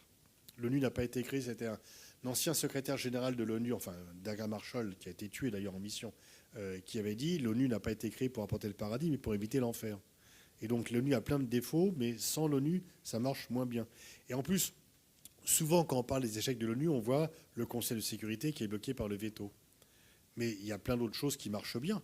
S'il n'y avait pas le Haut Commissariat aux réfugiés, il y aurait une situation à la fois humanitaire et sanitaire d'ailleurs, catastrophique. Heureusement que l'OMS était là pour qu'on ait plus rapidement un vaccin contre le Covid-19. Donc il y a aussi plein d'autres. L'UNESCO fait un boulot formidable de préservation d'héritage culturel. Donc il y a d'autres organismes de l'ONU qui fonctionnent bien. L'AIEA est très utile pour éviter la prolifération des armes nucléaires. Mais là, aujourd'hui, l'ONU est en crise, ça c'est clair. Bonjour monsieur. Je voulais vous poser une question au sujet de l'ONU et de la CPI. Récemment, on a remarqué qu'elles sont un peu impuissantes à l'échelle internationale pour stopper les génocides et les guerres. Est-ce qu'on peut dire qu'elles perdent un peu de légitimité et ce serait quoi l'avenir de ces institutions internationales? Qui perd de la légitimité? L'ONU et la CPI. La CPI, à mon avis, a plutôt gagné de la légitimité parce que pour l'instant, on reprochait à la CPI de n'émettre des mandats d'arrêt que pour des dirigeants africains. Et il y avait une révolte des pays africains en disant normalement, c'est une compétence universelle, c'est pas uniquement les pays africains. Mais entre les pays qui n'y siègent pas et ceux qui émettent un veto, c'est un peu bloqué. Alors ensuite, il y a eu un premier dirigeant non africain qui était, alors Duterte, bon, c'était, oui, il y a eu le Philippin qui a été arrêté, et puis il y a eu Poutine. On s'est dit, ah, mais oui, mais Poutine, c'est que c'est les limites occidentaux. Le fait d'inculper Netanyahou et Yoav Gallant, qui était son ministre de la Défense, pour la première fois, des dirigeants occidentaux ou liés à l'Occident ont été inculpés. Et donc, la CPI s'est débarrassée de l'accusation du double standard ou de l'incrimination sélective. On attaque les ennemis, les rivaux, pas les amis. Donc là, la CPI a gagné un peu ses lettres de noblesse, sauf que les États-Unis sont vent debout, veulent interdire les juges de la CPI de travailler, on veut saisir les biens des juges de la CPI ou ceux qui travaillent avec. Et donc il y a une guerre. Trump veut démolir la Cour pénale internationale. Donc il y a un combat là pour la survie de la CPI qui est très important. Bonjour.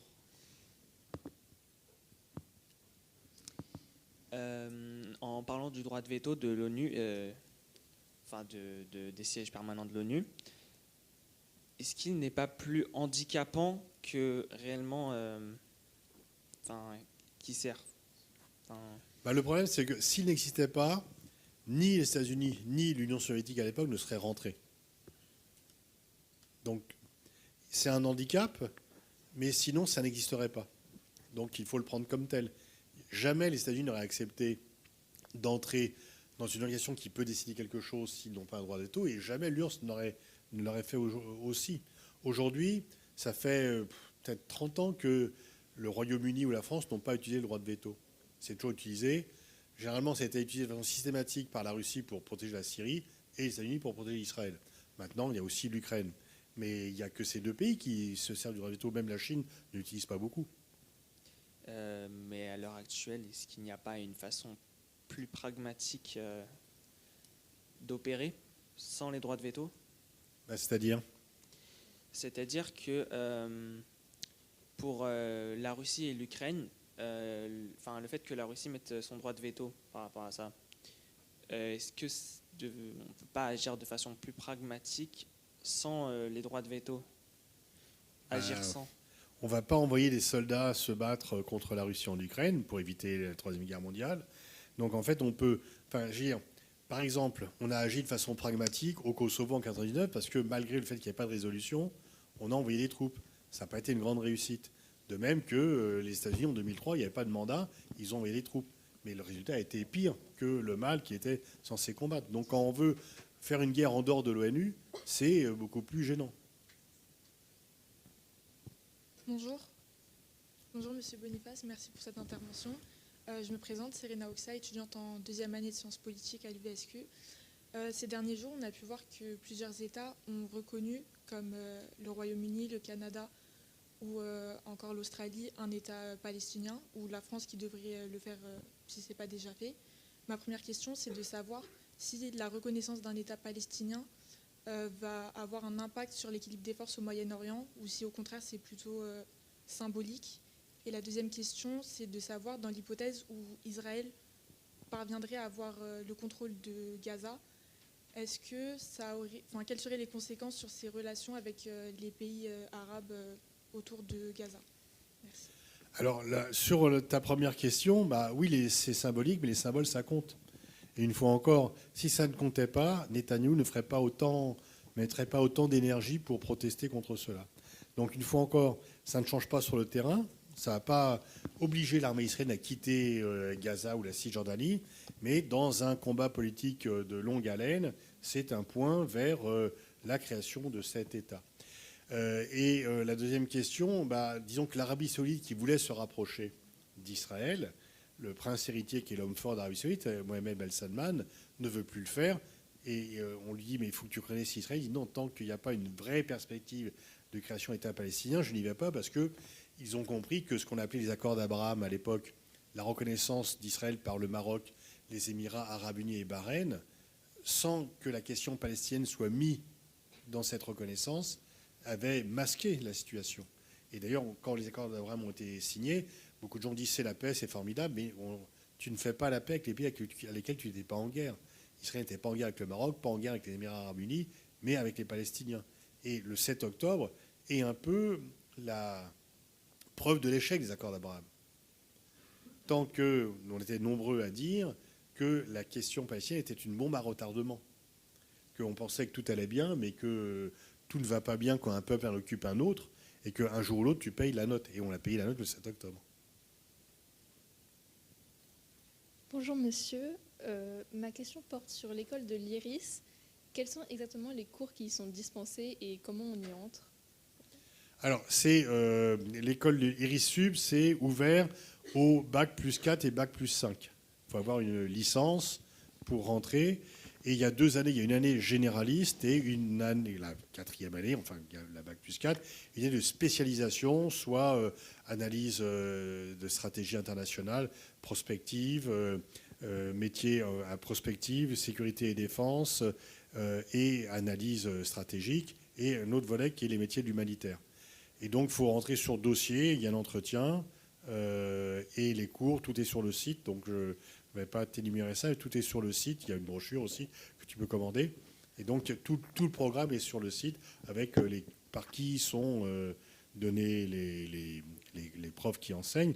Ce sont principalement les chercheurs de l'IRIS et des gens extérieurs que l'on prend pour être des professionnels. C'est-à-dire que c'est un diplôme professionnalisant.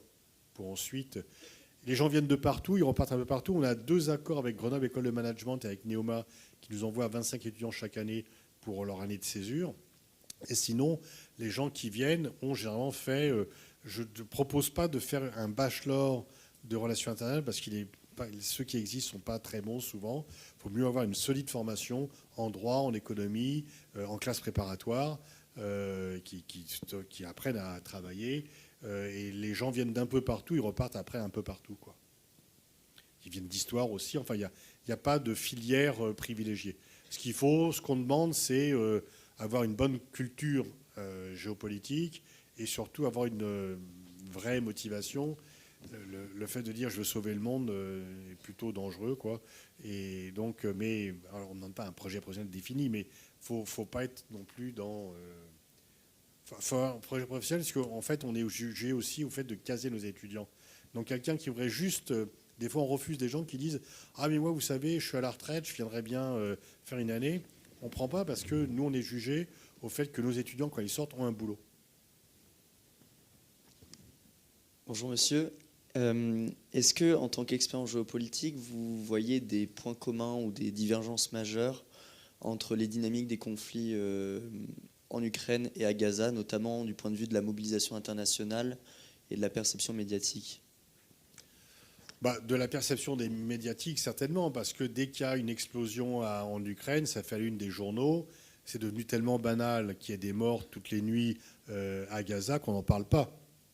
Dès qu'il y a un obus, un missile qui frappe une installation cible ukrainienne, c'est l'ouverture. À Gaza, non, parce que c'est la norme quotidienne. Que donc, et dans les débats télévisés, on a beaucoup parlé de l'Ukraine, beaucoup moins de Gaza, parce que ça divise plus l'opinion. Et quand on parle de l'Ukraine, on fait toujours venir une Ukrainienne pour parler de... Ce qui me gêne dans les débats sur l'Ukraine, c'est qu'on mélange l'analyse et l'émotion. Et c'est très difficile d'être avec une Ukrainienne, parce qu'elle, c'est son pays, et elle souffre. Mais après, ils disent oh, « je suis sûr qu'on va gagner la guerre ». Non, enfin... on mélange un peu deux niveaux d'analyse, enfin on mélange l'analyse et l'émotion qui ne devrait pas l'être. Sinon, donc pour le traitement médiatique. Sur la mobilisation, il y a une très forte mobilisation sur l'Ukraine auparavant. Effectivement, il y a aussi une très forte mobilisation, c'est des secteurs d'opinion différentes. Mais contrairement à ce que l'est dit parfois, la mobilisation pour Gaza n'est pas une mobilisation communautaire. C'est une mobilisation plutôt générationnelle. De même que moi, quand j'étais au lycée, je manifestais contre la guerre au Vietnam, mais je n'étais pas asiatique. J'étais contre le fait qu'on bombarde des civils au napalm. Donc il y a une logique de défense de l'humanité. Donc, bon. Il y a beaucoup de gens d'ailleurs qui disent, dans ma logique, je suis contre la guerre en Ukraine et contre la guerre à Gaza, parce que dans les deux cas, il y a des peuples qui souffrent d'une agression extérieure. Et tu as d'autres personnes qui sont très mobilisées sur Gaza et pas du tout sur la Palestine. Et pour rebondir sur la question de la mobilisation internationale, la France, elle tente d'avoir une place majeure sur l'échiquier mondial en termes de diplomatie. Est-ce que c'est le cas aujourd'hui? Parce qu'on voit qu'elle a essayé de diriger un mouvement pour la reconnaissance de l'État de Palestine. Est-ce que la diplomatie française aujourd'hui a encore Alors, disons que ça, c'est mon opinion personnelle. D'autres diront la France n'a jamais été aussi forte qu'aujourd'hui. Je pense que là, la France reprend l'initiative qu'elle avait abandonnée sur ce dossier depuis longtemps. Ce que moi, je reproche un peu à l'actuelle politique, c'est qu'entre la guerre en Ukraine et la guerre de Gaza, la France a plutôt occidentalisé sa politique extérieure. Alors qu'auparavant, ce qu'on appelle le gaulo-mitterrandisme, donc la politique extérieure définie par De Gaulle, reprise par Mitterrand, puis par Chirac par la suite, était plutôt de dire oui, on est un pays occidental, mais on n'est pas que cela. On est aussi le pays qui a des liens avec le Sud global, qui pourront servir de pont avec ce qu'on appelait autrefois le tiers-monde, désormais ce qu'on appelle le Sud global.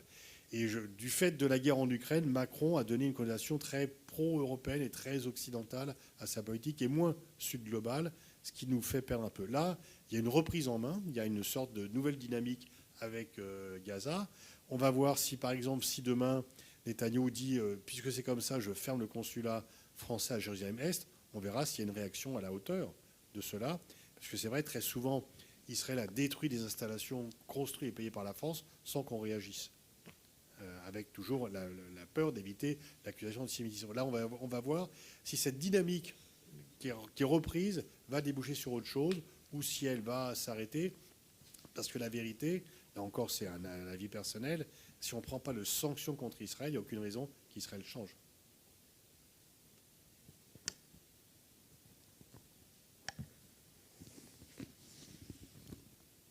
C'est encore une ou deux questions. Oui. Bonjour, bonjour monsieur.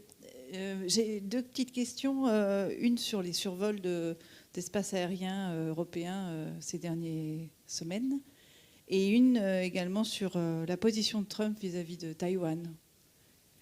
Merci. Alors, Poutine teste sans cesse les défenses aériennes, il fait de la provocation, ça joue sur les nerfs des Européens. Bon, et c'est sans cesse cela. Sur Taïwan, il y a eu quelque chose que peu de gens ont remarqué, c'est qu'en fait, Trump, voulant lui-même annexer le Groenland, et le Canada est très mal placé pour dire à la Chine, touche pas à Taïwan.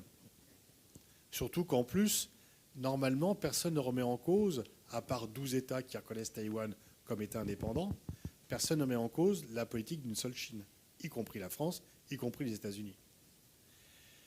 Par ailleurs, le fait que les Taïwan, et notamment l'entreprise TMC, aient investi massivement aux États-Unis, vient un peu priver Taïwan d'un atout majeur. C'est que jusqu'ici, Taïwan produisait 80% des puces les plus performantes dans le monde. Si elles sont produites ailleurs, il y a un peu plus de... Bon.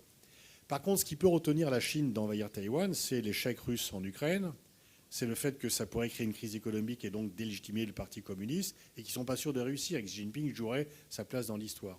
Mais il y a eu quelque chose de très important qui n'a pas été suffisamment vu, c'est que le président de Taïwan voulait, comme il y a 12 États encore qui reconnaissent Taïwan, c'est des petites îles du Pacifique et des petits pays d'Amérique centrale, chaque année ou très régulièrement, le président ou la présidente de Taïwan vient dans ces pays et elle fait escale aux États-Unis parce qu'il n'y a pas de vol direct pour recharger. Et à chaque fois, ils en profitent pour faire des contacts politiques avec non pas la Maison-Blanche, mais le Congrès, des membres importants du Congrès. Cet été, Trump a refusé le visa au président de Taïwan. Il n'a pas pu faire escale. Généralement, il fait escale une fois à Los Angeles puis à New York. Là, il n'a pas pu faire escale. Donc, il n'a pas pu aller en Amérique centrale. Donc, ça fait dire à certains, c'est que en fait, Trump n'est pas aussi opposé à la Chine que cela. Donc, sur Taïwan, surtout, c'est que quand Biden était au pouvoir, il disait l'alliance des démocraties contre l'axe des pays autoritaires. Mais ce n'est pas du tout un argument pour Trump, ça. Les démocraties, ce n'est pas du tout son problème. Donc le fait de défendre Taïwan mordicus parce que c'est une démocratie et qu'en face c'est un peu autoritaire n'est pas du tout le problème de Trump. Donc les Taïwanais sont très très inquiets de la politique de Trump. Très inquiets. Bonjour monsieur. J'avais une question à propos de... Enfin j'avais deux questions. La première concerne la Russie qui s'est tournée vers l'Est puisqu'on lui a mis pas mal de sanctions.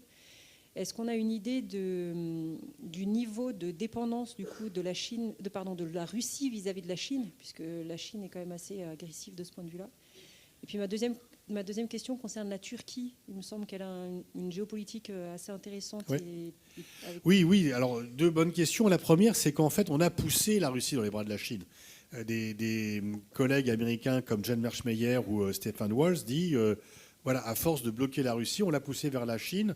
Alors que dans son dernier interview à The Economist, Kissinger déclarait « J'ai jamais vu un Russe dire du bien des Chinois, j'ai jamais vu un Chinois dire du bien des Russes ». Parce que les Chinois n'oublient pas que l'Empire russe leur a pris 1 million de kilomètres carrés au XIXe siècle, que la Russie a participé aux traités inégaux. Mais en fait, là, Kissinger avait attiré la Chine contre l'Union soviétique. Là, on a fait l'inverse, on a poussé la Russie dans les bras de la Chine. Est-ce qu'il y a une dépendance? C'est une double... Enfin, c'est pas... Oui, parce qu'il y a une dépendance russe. Donc le rapport est très inégal entre Pékin et Moscou maintenant, et que les Russes deviennent un peu les clients de la Chine, mais qu'ils gardent quand même leur fierté nationale et qu'ils essayent de multiplier. Mais on a poussé la Russie dans les bras de la Chine. Et ce qu'on a mis 20 ans à faire, Trump risque d'avoir mis 6 mois pour avoir poussé l'Inde dans les bras de la Chine, en se vantant d'avoir mis fin à la guerre entre l'Inde et le Pakistan. Et pour l'Inde, c'est une insulte. Les relations entre l'Inde et le Pakistan sont des relations bilatérales. Personne ne s'en occupe, d'un point de vue indien. Et en recevant le chef d'état-major de l'armée pakistanaise après la guerre à la Maison-Blanche, alors qu'il n'est que chef d'état-major de l'armée pakistanaise. Et donc c'est pour cela que Narendra Modi est venu au sommet de Tianjin, du sommet de l'Organisation de coopération de Shanghai. Ça faisait 7 ans qu'il n'était pas venu en Chine. Et maintenant, il y a de nouveau des liens aériens directs entre la Chine et l'Inde, alors qu'il n'y en avait plus depuis 5 ans. Votre deuxième question, Erdogan a échoué économiquement, mais diplomatiquement, il a réussi parce qu'il pratique ce que Narendra Modi a défini comme le multi-alignement. Il est membre de l'OTAN, il n'a pas pris de sanctions contre la Russie. Il parle avec Moscou et avec l'Ukraine. Donc il peut héberger des négociations sur la guerre entre la Russie et l'Ukraine. Il parle avec la Chine et il est candidat aux BRICS. Et donc, en fait, il est incontournable parce que les pays de l'OTAN ne veulent pas le sanctionner pour ne pas le perdre totalement. Et il peut donc faire une pratique comme cela de multi-alignement qui est plutôt une réussite d'un point de vue diplomatique, ce qui ne vient pas tout à fait compenser son échec économique parce qu'il y a une dégradation de la situation économique turque et un autoritarisme aussi de plus en plus. Moi, j'ai des amis turcs qui me disaient, il y a maintenant une quinzaine d'années, on n'a pas voté Erdogan, mais il faut reconnaître qu'il développe le pays, qu'ils étaient un peu fiers de cela. Maintenant, ils ont quitté la Turquie de peur d'Alentoul. Alors peut-être la dernière question. Bonjour monsieur, j'ai 2 questions. Alors, les 2 dernières questions. 2 dernières questions. Voilà. La première, les deux sont liés. On parle beaucoup de Gaza et de la guerre en Ukraine. La guerre en Ukraine principalement peut-être parce que c'est un pays européen qui est attaqué sur son sol. Dans ce cas-là, pourquoi n'a-t-on pas vu beaucoup d'informations, par exemple, sur le conflit en Arménie, sur l'invasion azérie? Ma deuxième question, c'est concernant Gaza. Gaza, on reçoit beaucoup d'informations aussi, notamment pour le drame humanitaire que ça représente, à juste titre. On voit par contre beaucoup moins d'informations sur la guerre au Congo, par exemple, qui depuis 1995 a fait environ 10 millions de morts. Comment peut-on expliquer 6 millions, oui. Alors pour la première question, pourquoi on a moins parlé de la guerre entre l'Arménie et l'Azerbaïdjan? C'est qu'elle a duré moins longtemps, qu'on a une dépendance au pétrole azéri, puisqu'on ne voulait plus acheter en Russie, et qu'on a quand même parlé, mais qu'on était impuissant et que on a effectivement assisté à une épuration ethnique au Haut-Karabakh, mais en même temps, on ne reconnaissait pas la souveraineté de l'Arménie sur le Haut-Karabakh, y compris les Russes. Sur la guerre au Congo, on pourra ajouter le Soudan. Il y a deux choses qui sont vraies. C'est par contre, je me méfie des gens qui tout d'un coup s'intéressent au Soudan depuis que la guerre de Gaza a commencé, alors qu'ils ne s'y intéressaient pas du tout auparavant. Et quand je vois BHL aller au Soudan alors qu'il ne s'intéressait pas auparavant, il y a un effet un peu masqué ce qui se passe à Gaza en disant « Ah, c'est pas normal, vous ne parlez pas, vous parlez de Gaza parce que c'est les Juifs qui sont en face, Israël, vous ne parlez pas du Soudan. » Mais ces gens-là ne parlaient pas du Soudan avant le 7 octobre, ou du Congo avant le 7 octobre non plus. C'est ce qu'on appelle les conflits oubliés. Moi, j'en parle régulièrement. J'ai invité le docteur Mukwege dans un des podcasts. Je parle régulièrement de ces conflits. Et effectivement, aussi les 6 millions de morts en RDC. Et si on n'en parle pas aussi beaucoup du RDC, c'est que l'un des principaux acteurs, c'est le Rwanda, qui agite le M23. Et la France est très gênée par rapport au Rwanda, toujours par les accusations de génocide. Sur le Soudan, c'est deux généraux fédéraux qui se battent. Et on se dit, il y a aussi le côté, c'est loin, on s'en fout, ça ne nous concerne pas. Et donc, il y a le côté kilomètre mort. Le nombre de morts par kilomètre, plus tu t'éloignes, moins on en parle. Ce qui est une erreur, parce que c'est un conflit très important. Moi, je parle régulièrement et du Soudan et de la RDC, parce que ça ne peut pas être des conflits oubliés, parce qu'ils sont importants pour l'humanité, mais on est impuissant par rapport à cela. On pourrait être beaucoup plus actif sur le Congo, dans la mesure où il suffirait de prendre des sanctions contre le Rwanda pour que ça s'arrête. Ce qu'on ne fait pas. Sur le Soudan, c'est plus compliqué, parce que ces deux généraux félons se font la guerre sur le dos de leur population, et c'est une crise humanitaire d'ampleur. Et évidemment, on ne va pas envoyer des soldats pour régler ça, parce que ça ne réglera rien. Donc il faut prendre des sanctions. Il y a aussi une différence, c'est que Israël dit agir au nom du monde occidental, alors que les généraux soudanais ne disent pas agir pour le monde occidental. Ce n'est pas un allié. Donc c'est pour ça qu'on peut, qu'il n'y a pas la même relation. Et Monsieur Boniface, du coup, on aimerait avoir votre mot pour la fin, un message que vous faites passer aux jeunes qui s'intéressent ou non à la géopolitique. Intéressez-vous à la géopolitique, parce que la géopolitique s'intéresse à vous et vos questions sont très pertinentes. Moi, je suis très content d'être venu là. Je vois que vous êtes bien préparé, vous avez bien préparé cette séance. Et donc, en fait, vous vivez dans un monde globalisé. Quand j'étais lycéen, mon horizon, j'étais à Mantes-la-Jolie. Mon horizon, c'était Mantes-la-Jolie, c'était pas au-delà. Vous, votre horizon, c'est pas seulement Versailles, les environs, les Yvelines, l'Île-de-France. Et la France, c'est le monde entier. Donc vous avez intérêt à être curieux intellectuellement, intérêt à vous appuyer sur vos profs pour bosser, et intérêt à vous documenter le plus possible pour comprendre le monde extérieur. Merci beaucoup pour cet échange enrichissant. Merci à vous. Également, merci à tous pour votre présence et pour vos questions. Et voilà, on vous attend pour les prochaines conférences. Merci beaucoup.